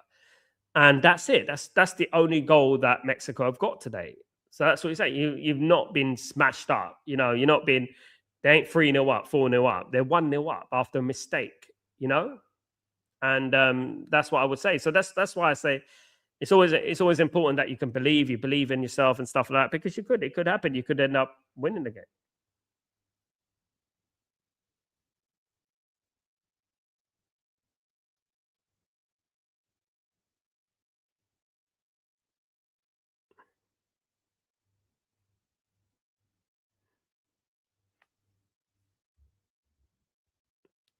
Um, South African football is just corrupt. Imagine the head of football owns the football club and makes the it's conflict of interest in it. Those are the problems that happen, though, innit? But I spoke to a guy who watches Algerian football, and he was telling me the same thing. He told me that it happens all the time. He said that the corruption's too much. The good thing about English football, right? Like, I'll give you an example. 1995, right? Man United need to beat West Ham, and they needed Liverpool to do Man United a favour to win the league in 1995. Liverpool beat Blackburn. Blackburn were fighting for the league. Liverpool beat Blackburn for Man United. We don't like Liverpool. We dislike Liverpool, but Liverpool beat Blackburn for Man United. But Man United couldn't beat West Ham. We drew 1-1. But that just goes to show you, innit? The professionalism. It's professionalism. Any game you play, you play. That's it. It doesn't really matter. Like, you think you concentrate yourself, and that's where you go. That's the difference, isn't it? That's the difference. Big up everyone, though. Thank you, everyone who's joining me. Really appreciate you, guys. Don't forget smashing a like on the video, guys. Subscribe if you are new as well, guys. Let's get those subscriptions up. Let's get the thing going. Let's get going, guys. Let's get up to 15,000, guys, before the end of the World Cup. Can we do that? Can we get to 15,000 subscribers before the end of the World Cup? Can we get there? That'd be fantastic, guys. If we can get there, let's get those subscriptions up.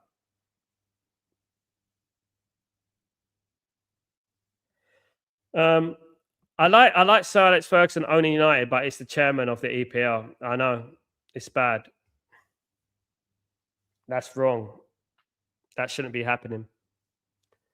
But that's a cultural issue, isn't it? It's a cultural issue. It's a cultural problem within the hemisphere.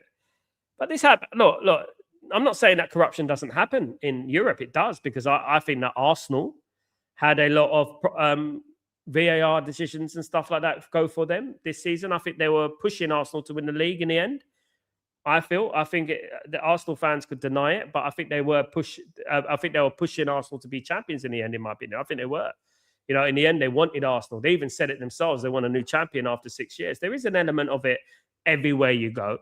And that was the chairman, Scudamore. I think it was one of the chairmans of the Football Association. Do you know what I mean? So there is an element of it. There is an element of it everywhere. You can never get away fully from it.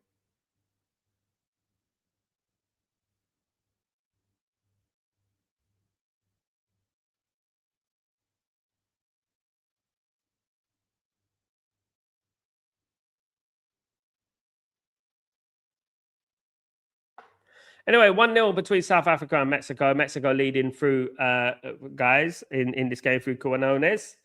Guys.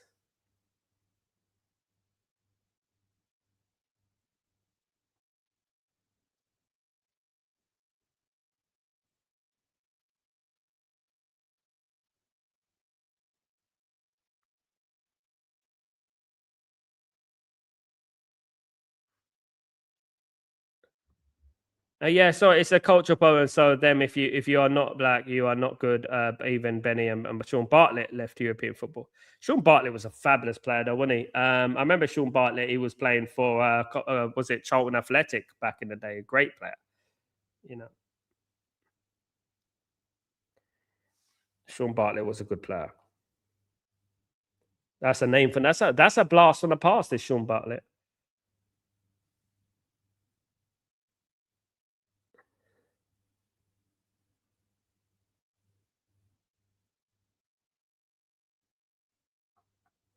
So, guys, but I'm gonna have to calculate these games though. All these games, obviously, I'm gonna have to negotiate and see what I can do, see which ones I can fit in, see which ones I'm not gonna fit in. Obviously, I have to think about everything else surrounding, my life and stuff in regards to family and stuff. You know,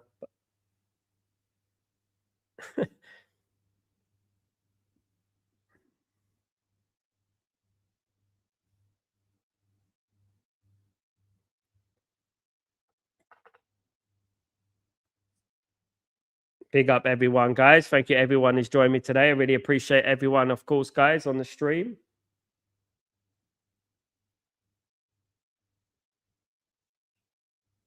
Let me see this.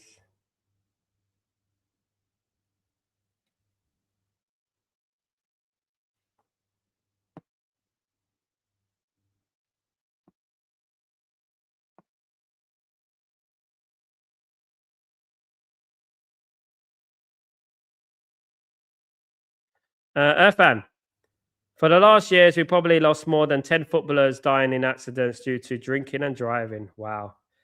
Let's lighten up the mood a little bit, Earthman. Come on, mate.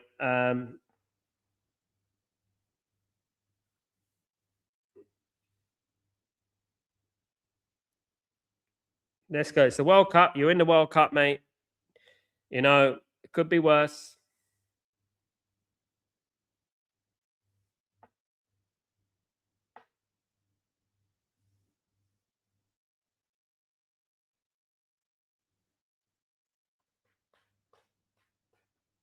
Yeah, some of these times are crazy though. Some of the times are crazy. Some of them guys. Some of these times are absolutely mad. I am up early in the morning, guys. Don't forget, I am up early in the morning, break of dawning to do the watch along with the guys. The next watch along that I will be doing is, let me have a look. I will be doing South Korea against Czech Republic tomorrow morning, guys.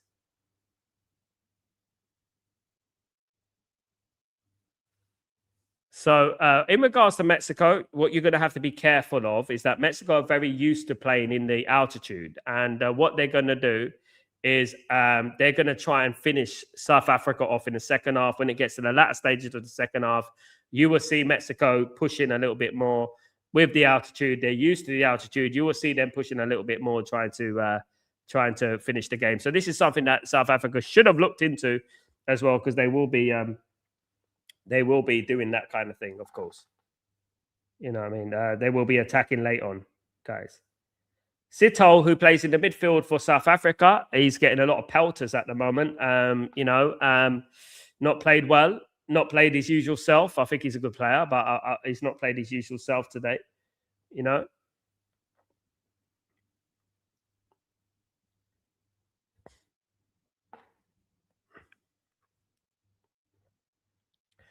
so here's a question, a little quiz for you guys. Who scored the first goal of the 2010 World Cup?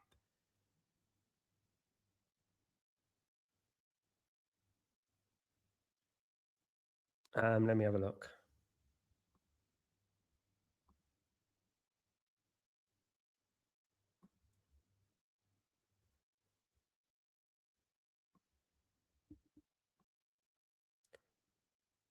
Let's see how they respond, fan. Absolutely. Let's see how they do. Let's see how they do second half, my bro. Let's wait and see.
There you go. Earthman got it right.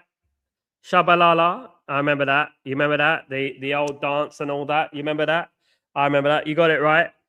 He scored the first goal.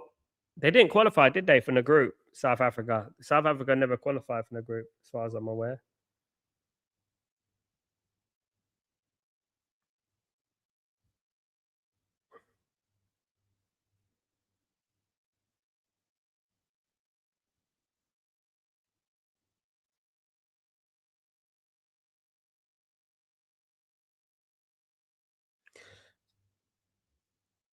The funny thing is that I'm finding about this World Cup is everyone is going to be like on this thing where they're going to be like, I'm going to do every single watch along and stuff like that. You know what I mean? And everything. And, it's crazy. It's crazy. So it's a bit like a ritual for some people. It's going to be a bit like a ritual for some people that they're going to do every single game, at the end of the day, you know. It's difficult. It's difficult, but when everyone else is doing it as well, it's obviously it just dilutes everything, doesn't it? So many people doing watch-alongs, so much dead content out there as well, guys. It's like you do these watch-alongs, you see a lot of people doing these dead contents, and they just share screens from the internet and stuff like that, and they don't even put their effort and time in it. It's just such a waste of time. There's actually people who actually put simulation screens on the actual screen. They put a simulation there, and they press play. So basically, you're deceiving your followers, you're deceiving your subscribers. It's mad. There's people who do them kind of things. I rather concentrate rather than the quality rather than the quantity. I rather do that and rather get good content out there rather than just pushing as much as I can to try and get an upper hand and things like that. Do you know what I mean? That's what I would do. You know what I mean? Kickoff, second half is underway, guys. Just let you know. Kickoff is underway.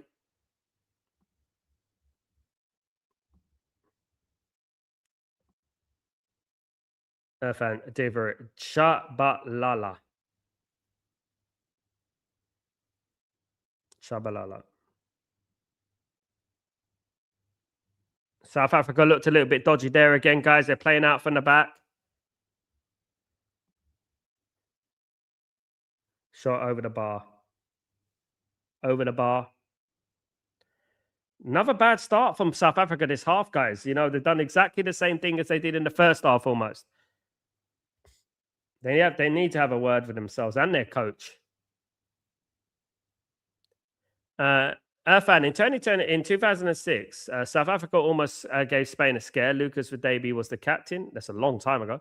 And Mark Fish was playing. Quinton Fortune as well. We had a good players. But do you notice the difference in the team from then? Yeah, of course I do. But I don't only notice the difference in the team from you. I notice the difference in the team from everybody. From everybody. I know that like England and Germany and Italy's produced more players, but you look at the pool of talent that is reduced significantly over the years in every team. Every single team back then had players. They had at least one or two very good players. In particular, South Africa. South Africa looked like they were on an upward trajectory when in regards to football only a few years ago. You know, but I've been speaking about regression in football for a long time. I've been speaking about football's regression and stuff like that for ages now, years now. There has been a significant regression, in football.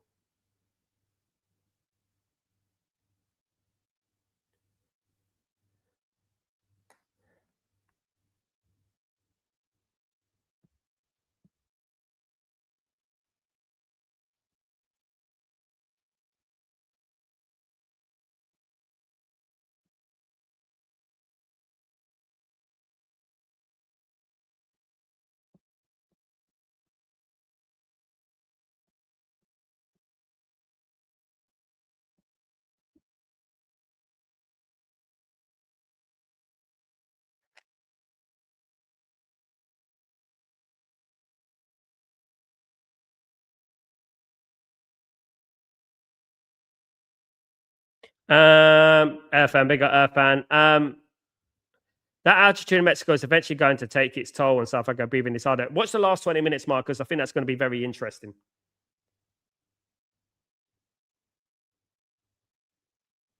That's going to be very interesting in the last 20 minutes for South Africa. It must be a horrible feeling playing in altitude, playing with lack of oxygen and things like that. It must be such a horrible feeling. Definitely a horrible feeling.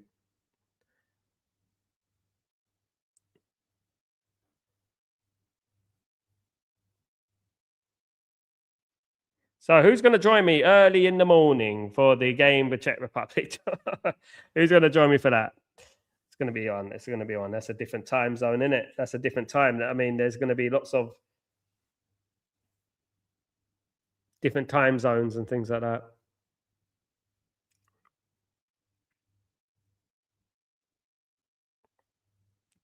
Insomnia. The Insomnia World Cup. That's what it is. 1-1. It's going to be a red card here, I think. Red card, South Africa, guys. Is that a penalty? Red card. Game over, guys. If I'm watching the replay now. Over the top.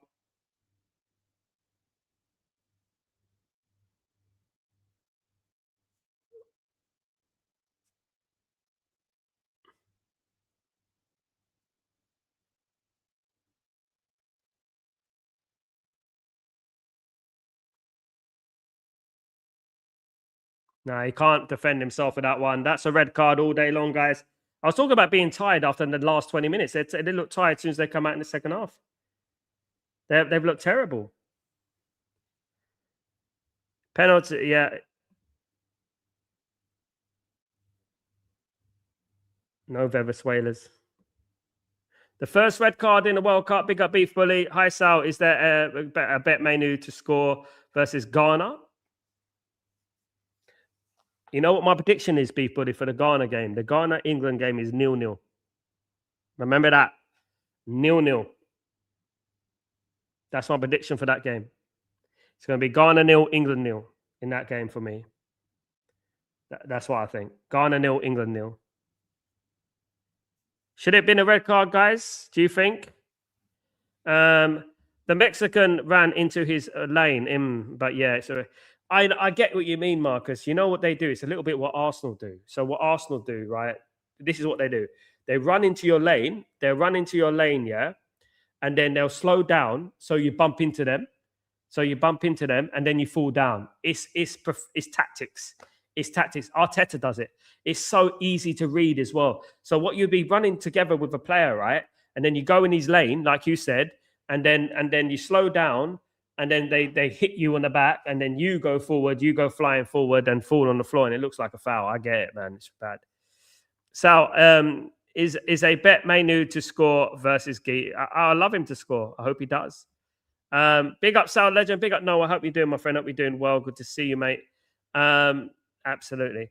That was harsh, to be fair. Look, guys, I don't understand why referees don't read this. Arsenal have been doing it all year. They've been doing it all year. What happens in Formula One? What happens in Formula One, right? The car will go in front of the other car, right? And then the car will slow down tactically, right? So you can't get past. This is what you can do in football. You can get in front of someone's lane, like Marcus said, and then you can slow down so that they hit you, and it looks like they pushed you, and you fall down. I don't understand why these things are not looked at. It's like it's such an obvious thing. It's like it's been, you know, I've seen it before. It's such an obvious thing, honestly.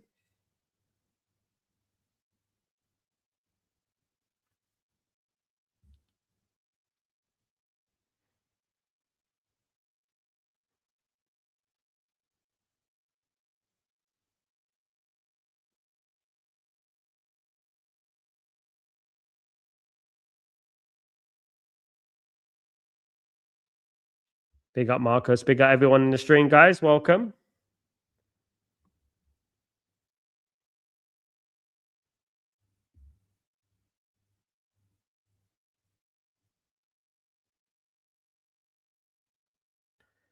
Okay, 0-0. I trust down, but I booked tomorrow.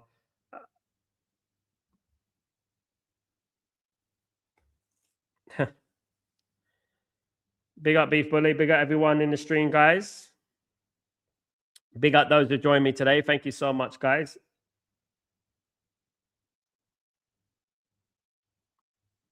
It's going to be difficult, but we're going to be on this, guys. We're going to be on it to the end. This World Cup, of course. I will let you know what games I'm doing. I will let you know and stuff. I see what games I'm doing and everything, of course.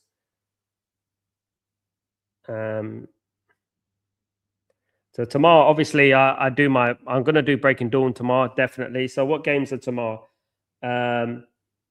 Tomorrow, we've got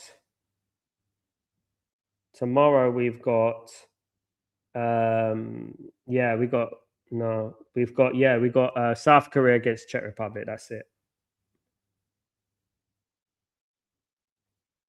Come on, guys. Let's go, guys. Let's get those likes up, guys. Thank you so much, everyone who's joined me today.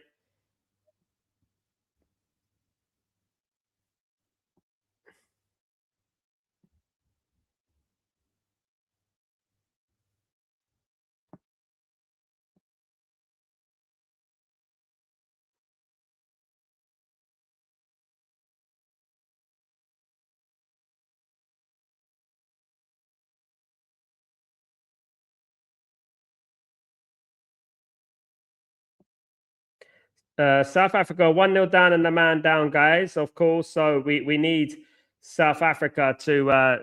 What can South Africa do from here, guys? Sam, is there any player from Mexico and Manchester United to look at? There's a couple. I did say about the central midfielder there, guys. There, mate. Lira, who plays central midfielder, he's quite good. Gutierrez, the attacking midfielder number 26, he's quite good, of course. Yeah. Those couple of players I would look at if I was Manchester United, definitely. The right back Israel Reyes, he's not bad, and the left back Gallardo, he's not bad as well. But he's a little bit more experienced. But yeah, I would say definitely Lira and definitely Gutierrez. In regards to that, definitely Lira and Gutierrez. If Mexico don't take advantage of this game, it is going to come back to haunt them. 1-0 will not be a good score. Probably not, no, especially if the goal difference. But you know what? Third place can get you through in this, isn't it? In this tournament, third place can get you through now. I think only a couple of teams. I think the 8 best third place teams or something. You're going to need NIV and a lot of Gatorade, absolutely, South, for this next marathon of games coming up over the next few weeks, including Breaking Dawn, bro. I won't miss Breaking Dawn. I can't.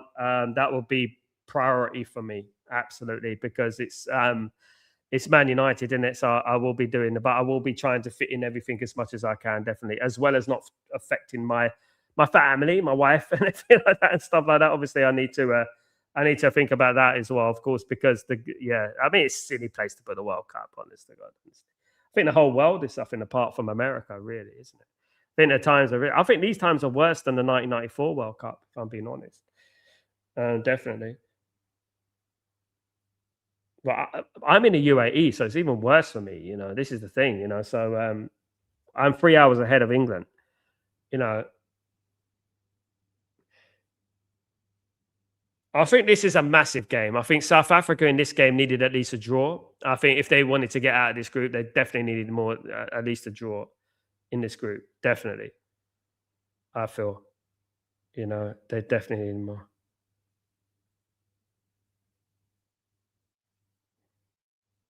I think Czech Republic tomorrow will be a difficult game, though. That'll be an interesting game, Czech Republic and South Korea. I think that will be an interesting game, to be honest.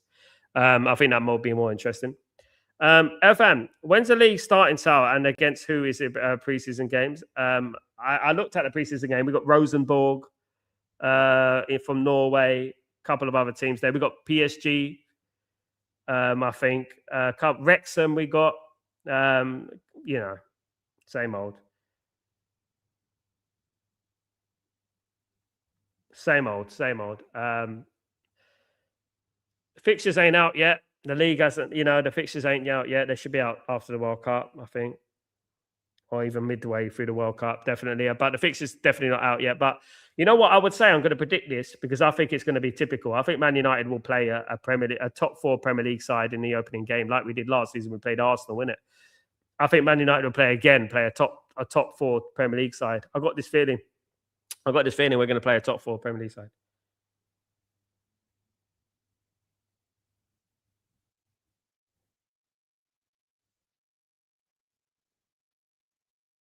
I just think that this World Cup is just like, I just got this feeling for England. I think that England will win the World Cup, and I think it'd be ironic that it will be a German manager who won this World Cup. I think it will be that. I think that would be ironic. It'd be, you know what I mean? I just think it would be a German manager.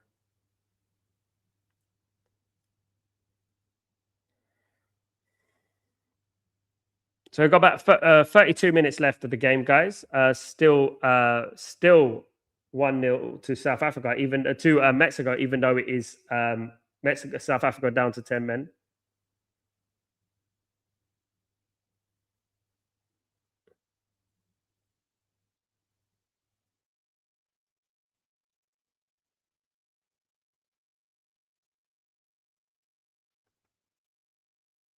Cross, close.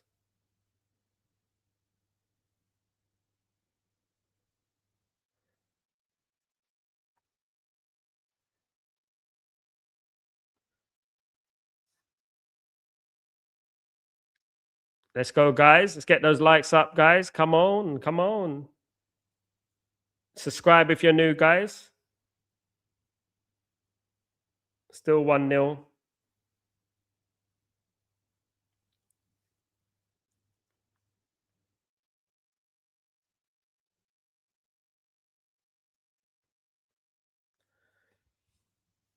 Subscribe to the channel, guys. If you're new, if you're lurking in the background, don't forget to subscribe to the channel. Sam, Jim Ratcliffe needs to get his money out of his tight wallet. And I mean, the problem is though, Sam, is that we've got fans that are backing Jim Ratcliffe and that, and disgraceful, man. We got some that are backing him and saying that, oh, you shouldn't. Good, we're not going to spend that money. Good, we're not going to. What's good about it? What's good about one of the best midfielders in Europe going to our rivals? You know what I mean? It's ridiculous. You know.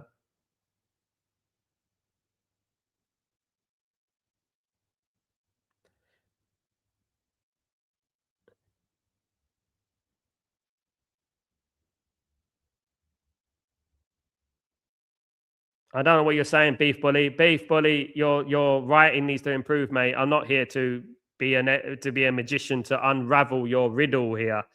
Can anyone unravel this riddle? Something about Spurs. Uh, Beef Bully, you got to write properly, mate. I'll read out people's comments, man, but please learn how to spell, my bro. So, which national team you think will surprise us? There's a few, mate. Norway, Morocco, Japan, Senegal. Yeah, I think that that's about it for me. Yeah. I think England, to an extent, would surprise a few people. I think they will this season because I think not a lot of people are expecting England to do anything, and I think it would be ironic if England actually did something if in this tournament. You know what I mean? 29 minutes gone, guys. 10 men, South Africa against Mexico, leading 1-0, courtesy of Quinones in the first half, guys. Early on, 10 minutes into the game. Since then, Mexico have been relatively in control, even more so now because obviously South Africa are down to 10 men. However, as long as it remains 1-0, you never know, guys. You never know. It just takes a set piece. It just takes something like that.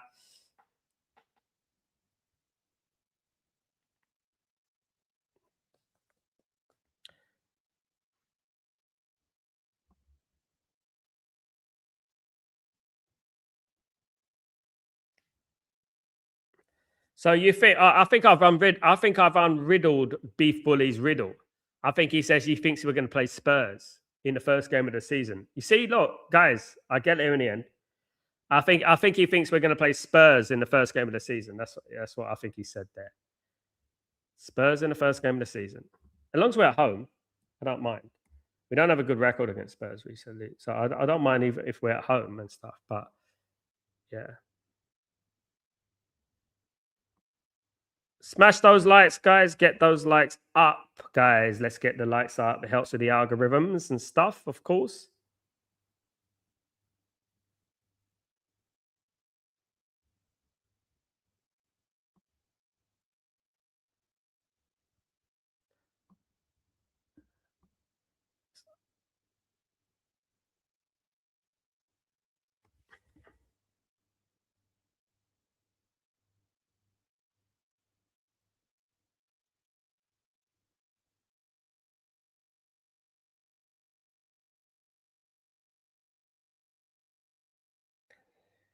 What did you all have for dinner today, guys? What was on the menu? What was on the menu? I had noodles today, guys. It's good. The game is getting a little bit dry, isn't it, when you talk about food? But yeah, that's what I had today. I had noodles today, guys. A little bit of meat. Don't forget, if you want to become a member, guys, you can become a member. Don't forget to support the channel. Thank you, everyone who joined me and supports the channel.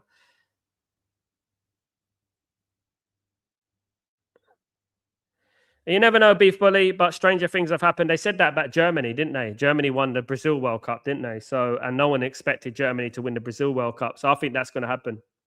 I don't think necessarily it's going to be like that. I don't think a South American team will win it. I don't even think there will be one in the semi-final. Sam, I had Thai chicken curry from Morrison's. Oh, was it like a microwave one, or was it like a one you have to put in the oven? Is it one you have to put in the oven? So, what's the best food in the UAE? It depends what you want, because I'm one of those guys who will go out and have an egg Benedict or something like that. I will have something like that and be okay for all day. But I would say if you're going to say what's the best food in the UAE, we cook most of the time. So, but if you're going to buy something outside, apart from the famous places, UAE food is not really a UAE food. Probably shish kebab, things like that. Probably, something like a mixed grill, something like that. It's quite nice. Definitely, but generally, I have a mixture of things and stuff. South Africa not playing bad at all. If they get away with this score, they have done well. I think you can get a draw, fan. I think you need to go for it, man. It's no point losing 1-0. You might as well lose 6-0. Mora's coming on, guys. The highly rated player.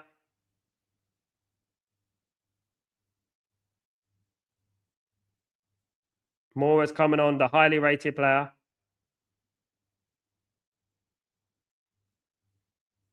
Tirana player. Oh, the microwave one, Sam. One thing you don't really get in the UAE is you don't really get microwave meals. You don't really get. You're hard fetched to get sandwiches as well. The best food is in Italy, though. The best food, definitely. When I go to Italy, it's dangerous. When I go to Italy, everything, the desserts, everything was invented there. Ice cream and all the desserts that they have, the cakes and everything is all invented over there. And pizza was there. Goodness me, it's tough. But more is coming on. One to keep an eye out for Mexico, guys. One to keep an eye out. A good player, very good player. Who are your teams to flops out? I agree. I think Holland, yeah. I think Argentina. 2-0. Raul Jimenez, guys. 2-0. That's it. Game, set, and match, guys. Cross came in.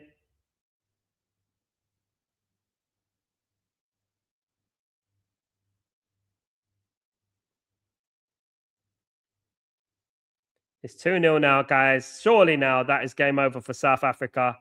Surely now.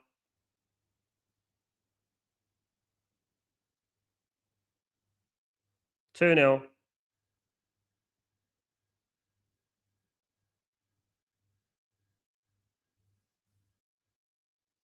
Yeah, it's a good run. It's a good run. It's a good goal, to be honest with you. It's a good goal.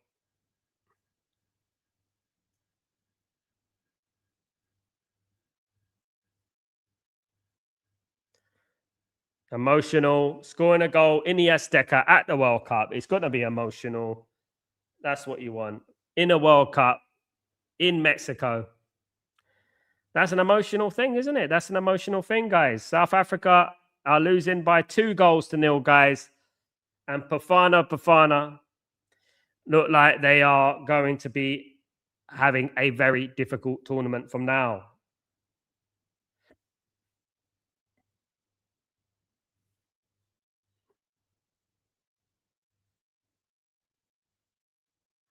South American fans are very passionate fans. They are, yeah. Drinks break. Drinks break. That's my cue. I'm going to have a drinks break.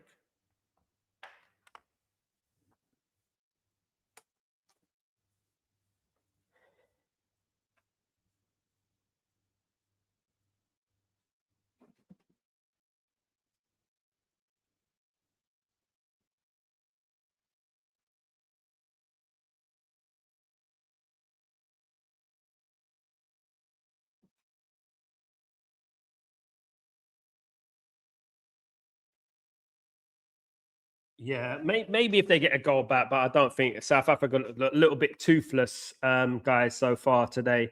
They looked a little bit toothless. Um, that Marcus, listening to the goal music in the background reminds me of that great Netflix show, Narcos. So remember that any time that music comes on, bad things will going to happen. They've contributed a lot. They've contributed a lot to American movies, haven't they, and sitcoms and things like that. The Mexicans, definitely, they have contributed a lot to that. Definitely. 20 minutes about that to go, guys. We got a little bit of a drinks break. At 21 minutes to go.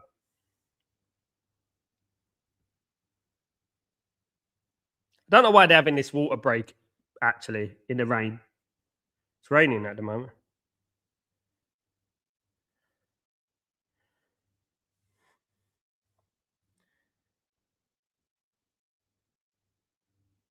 Water break while it's raining. It's ridiculous, man. Honestly, water break while it's raining.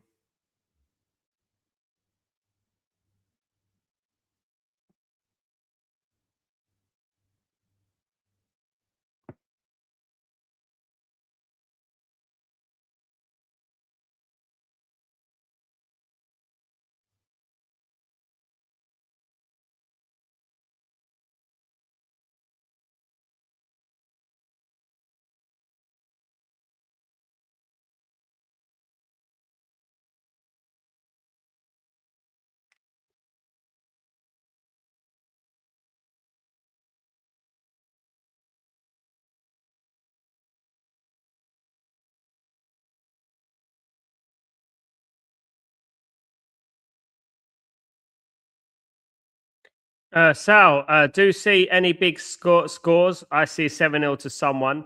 Probably, might be. Yeah, probably. I think the Haiti are going to struggle. Curacao will struggle, I think, in my opinion. I think there will be.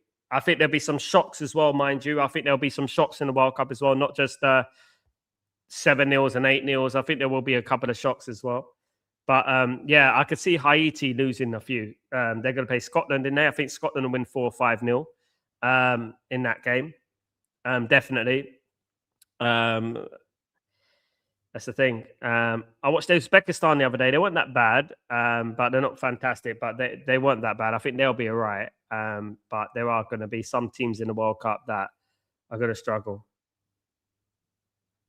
Have you ever been to an Eddie Guerrero hometown to El Paso, Texas? I've never been to El Paso. I've been to Houston, Texas. That's the only place in Texas I've been.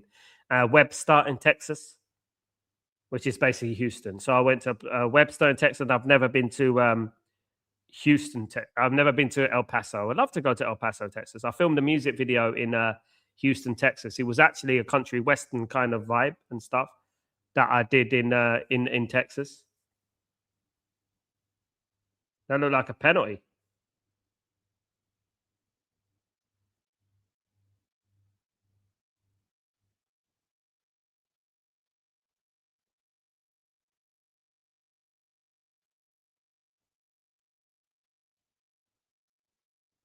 So I want to know about these rules though, because this 5 second rule for the throw in. If you don't take a throw in within 5 seconds, you lose the throw in, and the opposition team has the throw in. What's going to happen with Diego Dallo next season when he's running from halfway from the halfway up the pitch to get that ball to crazy? I don't know.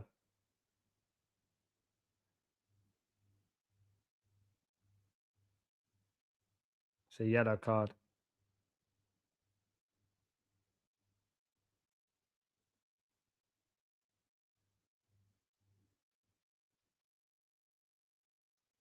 So BC with the foul.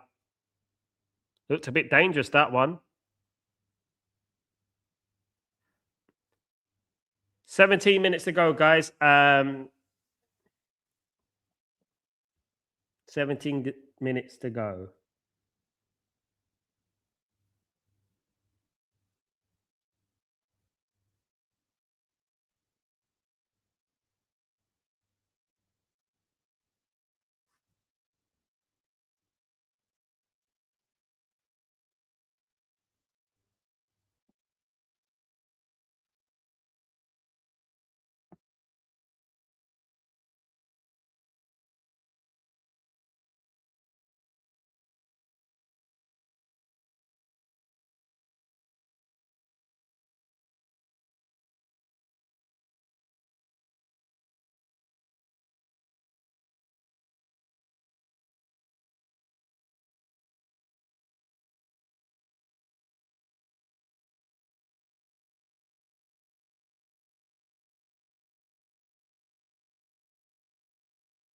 1 second, guys.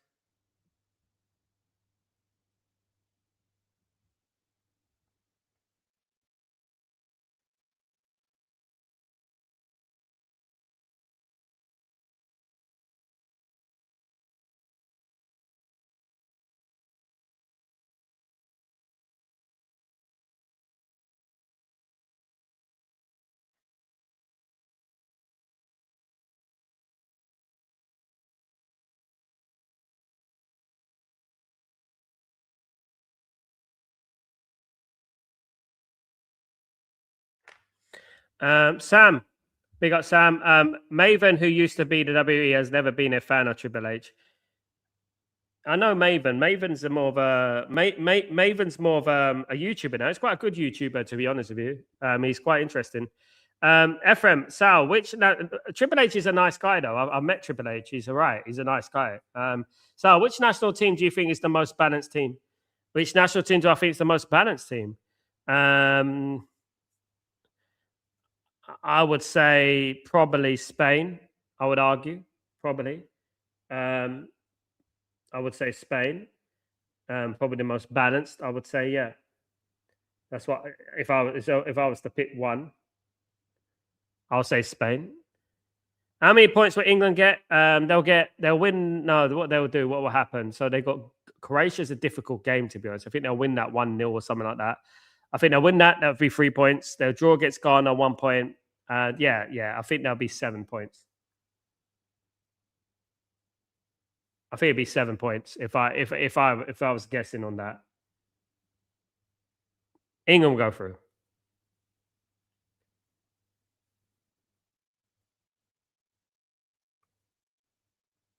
Yeah, Spain's probably the most balanced. Spain, like they got a mixture.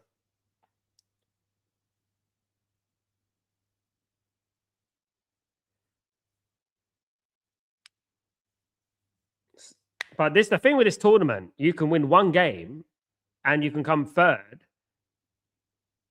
And you can come third and you can qualify still because 13 players, 8 go through. Best third team. So I'm just looking at something, guys.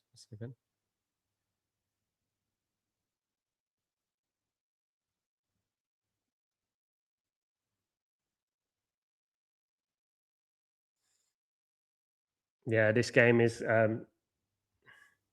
basically over.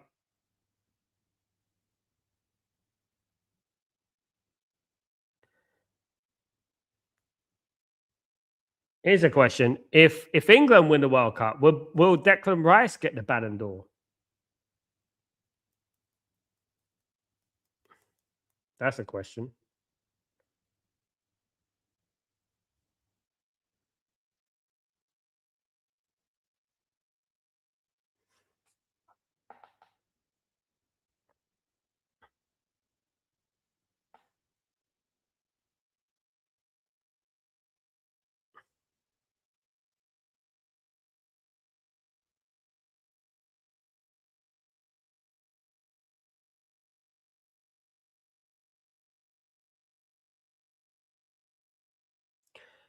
Qatar, Brazil, South Africa, and Spain are the countries that had the most nil-nils.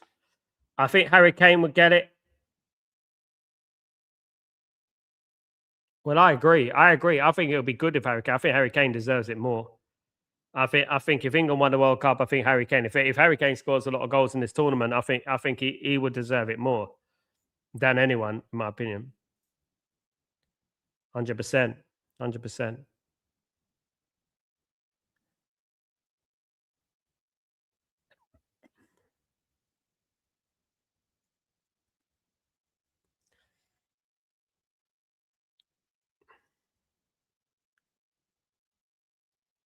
Yeah, everyone, smash those lights, guys. Smash those lights.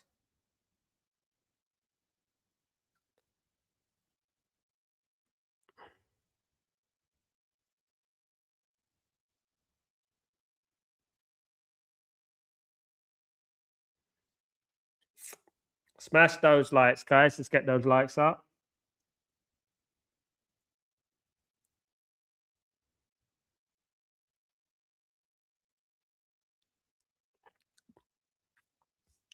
Let's get those likes up. So this is going to be an early win for the hosts, guys. One of the hosts, co-hosts, Mexico. This game will be, relatively comfortable. One of the more comfortable opening games you're ever going to see. One of the more comfortable, I think. I don't think you're going to see a more comfortable opening game than this.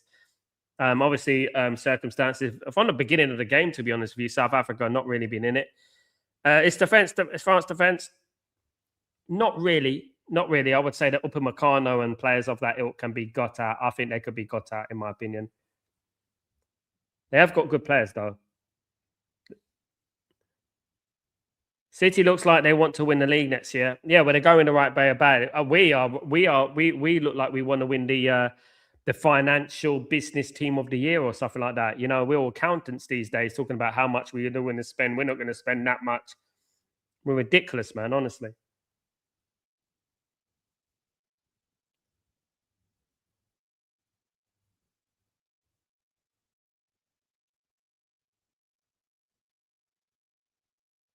Big up everyone, guys.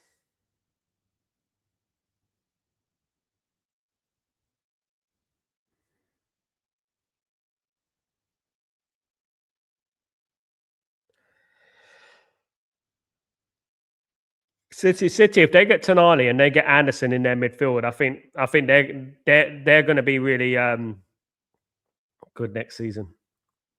They've already got Rodri. Let's not forget that as well. They've already got a midfield. They've already got players there, haven't they? They've already got those players. So VAR, guys, it might be a red.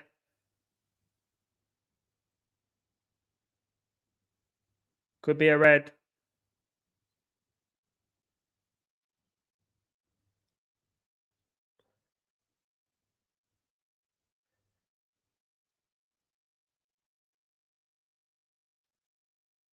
I mean, I've seen people like come out Ephraim and say, "Oh, we're not paying that money. Oh, ain't that good? Well done, Ineos. Well done." I mean, what is wrong with these people? And then let the good players go to Man City and let Man City improve and let these teams get ahead of us even more.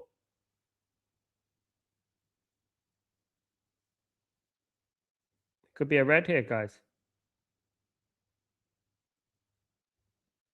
It's not a penalty. It's not in the box.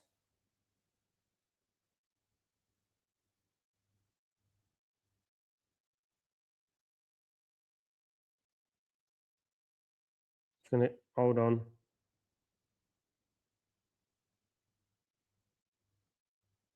Stupid. It's really ridiculous.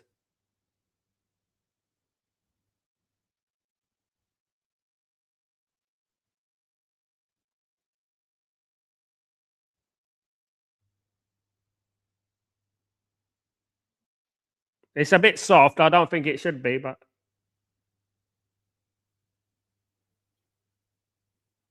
game's gone if that's a red, man.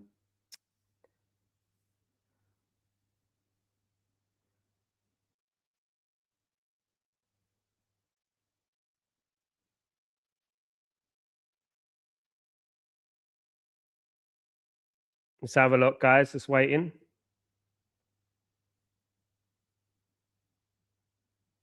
It's a red card.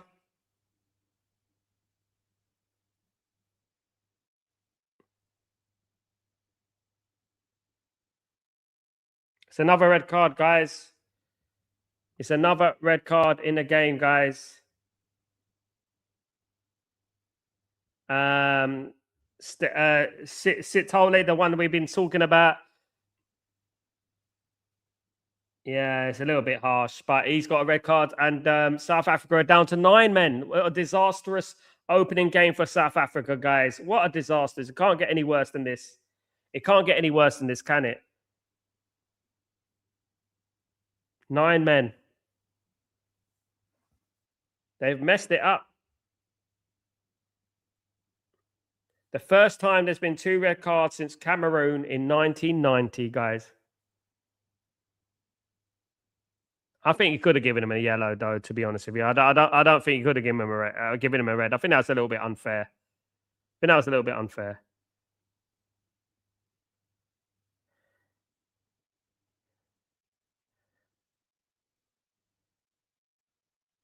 It's a harsh red. It is a harsh red. It is a harsh. I feel sorry for South Africa in this game. You know, we had so much promise, guys.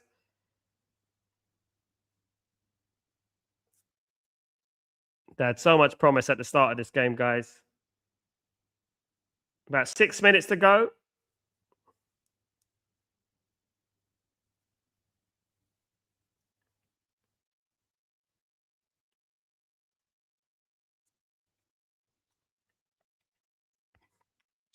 And another harsh decision is nowhere near a foul, let alone a yellow card. He looked at VAR, innit? I thought he could have gave a yellow card. I think it was a foul, but I don't think he should give a red card for that. Can't be giving red cards like that. Game's gone soft. You can give a foul, maybe a yellow card at the most, but not a red card, man. The game has gone, man. People are getting red cards for nothing these days. It's getting ridiculous. He didn't need to give it as well. South Africa already down to 10 men. It's going to be 8 men now. 9 men. Rajat, it was a warning type foul or the worst yellow card, especially if you slow it down. Yeah. Yeah. The worst is yellow. Beef, Sal, how many African teams will go through? Morocco, Senegal. I think that's about it, really. Ivory Coast. Ivory Coast in it. They are in it, innit? Ivory Coast, probably.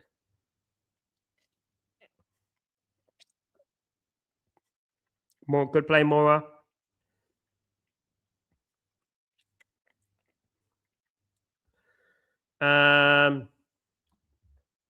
Cameroon are not in it, Fan. Cameroon are not in it.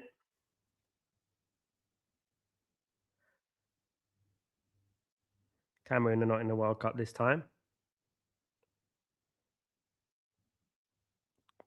Who's the greatest Mexican to play? It was Chicharito Hernandez. He was the best. Blanco was pretty good. Hernandez was good. New referee microphone. New referee microphone. Big up. So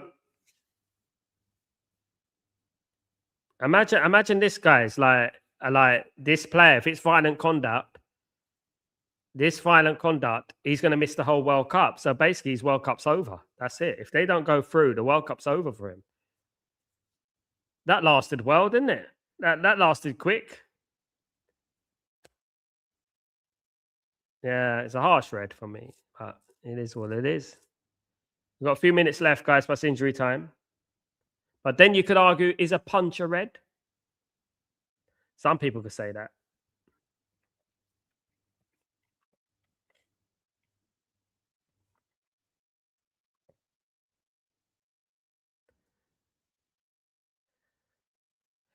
Maybe they need to start introducing. Chetcherito's goal against Stoke City was amazing. Sam, it was an amazing goal. The thing I liked about that goal, Sam, is that how he got his head and twisted his head on the jump and managed to get it just about in. Amazing header. Amazing header. Very good finish. Underrated. I remember it. But not many Man United fans will, would they? Raja, wow, that was crazy officiating. Yeah, man. Like I said, if England win it, who will they win in the final? France. I've worked it out. If you watch my preview show, Beef Bully, I've got a preview show. You know. One thing I'll say, Fan, is don't give people a chance. Don't give anyone a chance to even act it out. Be smart, you know what I mean? And just don't give him a chance to get that far with it. You know what I mean? I would say.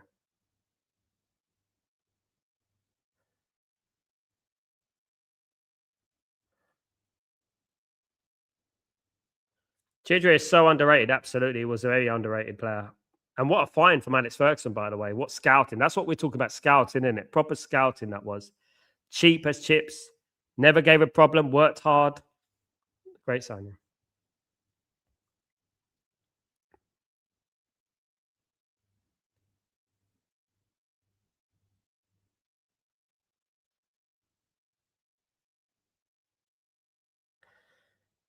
Big up my friend. Big up Duan. Cheers from Trinidad and Tobago. Good to see you, my friend. Big up Trini. Big up yourself. I hope you're doing well, my friend. I hope you're doing well over there. Shame we ain't seen you in the World Cup this year, though. Maybe next time. Sam, Castillo Keba from RB Leipzig is a player we should sign. He's a good player. We sold our very best player to Real Madrid. Yeah, well, Ronaldo was sold, wasn't it? I think we sold Van Nistelrooy too early as well. 7 minutes added time. 7 minutes.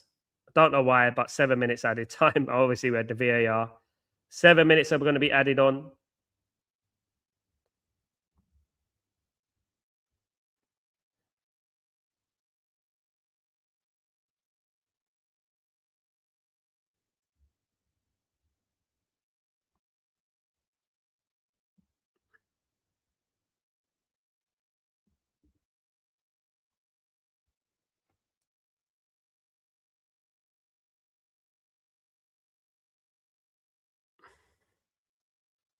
But I would say that there is a few South African players on the bench that are expected to start today.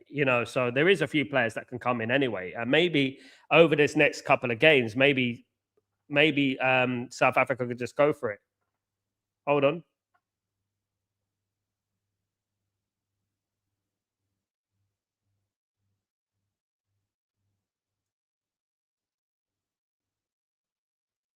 It's a red. Is it yellow?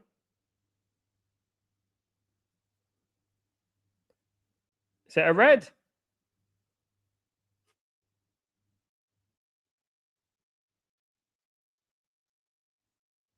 They've got a red card now. Is it Mexico have got a red card now as well, guys?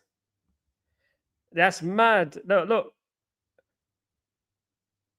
Montez. He's an important player for them, guys. Last man, professional foul.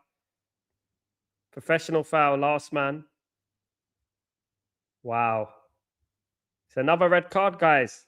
Another one. Sam, Dwight York is the greatest player from Trinidad and Tobago. Yes. Yes, he is. By far. Wow. 3 red cards in the opening game. That's very harsh, though, guys.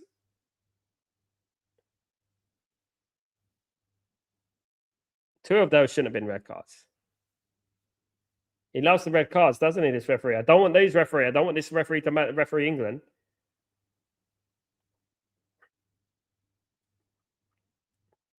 Make sure you subscribe, guys. Don't forget, subscribe to the channel. Let's see if we can get as many subscriptions as possible, guys. Can South Africa get at least one back? Some may say they deserve 1 goal, don't they? They deserve a goal. They haven't been as attacking, though, as I would have liked them to be, but they deserve a goal, don't they? They do. 2 of those red cards shouldn't have been red cards for me. 2 of those red cards shouldn't have been red cards. We've got about 4 minutes to go, guys, of injury time. Argentina v Portugal. Messi v Ronaldo. Goodbye, Messi. It will be Portugal go through. And I think Portugal will go through easily. Andy Cole, Dwight York, best strike partnership. I agree, Sam. Okay. Terrible free kick, for goodness sake.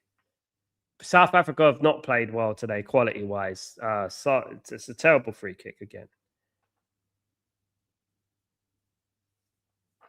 How did they get to the World Cup? My goodness me. How did they get to the World Cup and teams like Cameroon and, didn't get to the World Cup? It's mad, isn't it?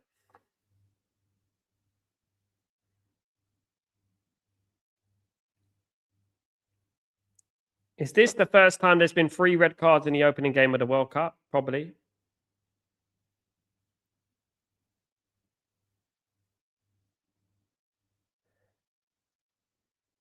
Yeah. So, look, all I would do is South Africa, I would just write off this game, say, this game, okay, we lost this game, and just go after the next games, just go for it. You did play very defensive, though. You played 3-5-2. You played 5. And I think you got about 8 defensive midfielders, 8 defenders, defensive-minded players on the pitch. We have many unbelievable strikers in our team. Yeah, man, we definitely do. Big up, Ephraim. Big up.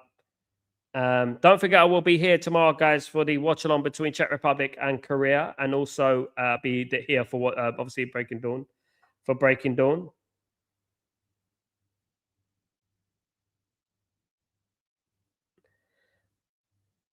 Why? Can I just ask a question though to all my South African friends, guys? Why is South African so disliked by the African community? I've seen a lot of people wishing that Mexico win. Why is that? What is the reason behind that? They all want Mexico to win.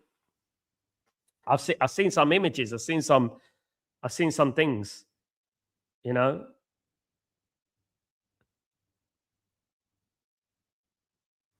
Raja, mean refereeing not setting very good sample. Yeah, it's strict. It's for the record curve of cards in a World Cup game, but in the opening game, fan.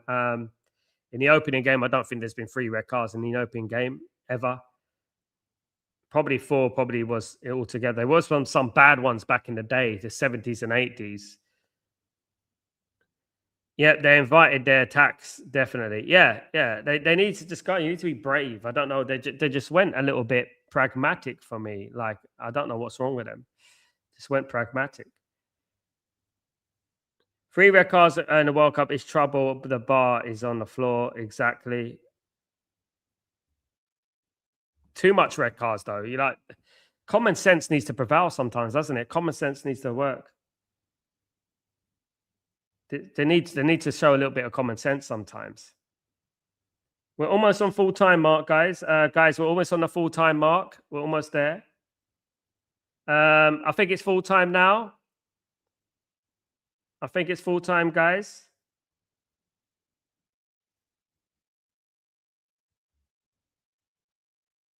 Full time, guys. Full time. Mexico have won the opening game of the World Cup by 2-0. South Africa South Africa lose this game by 2-0.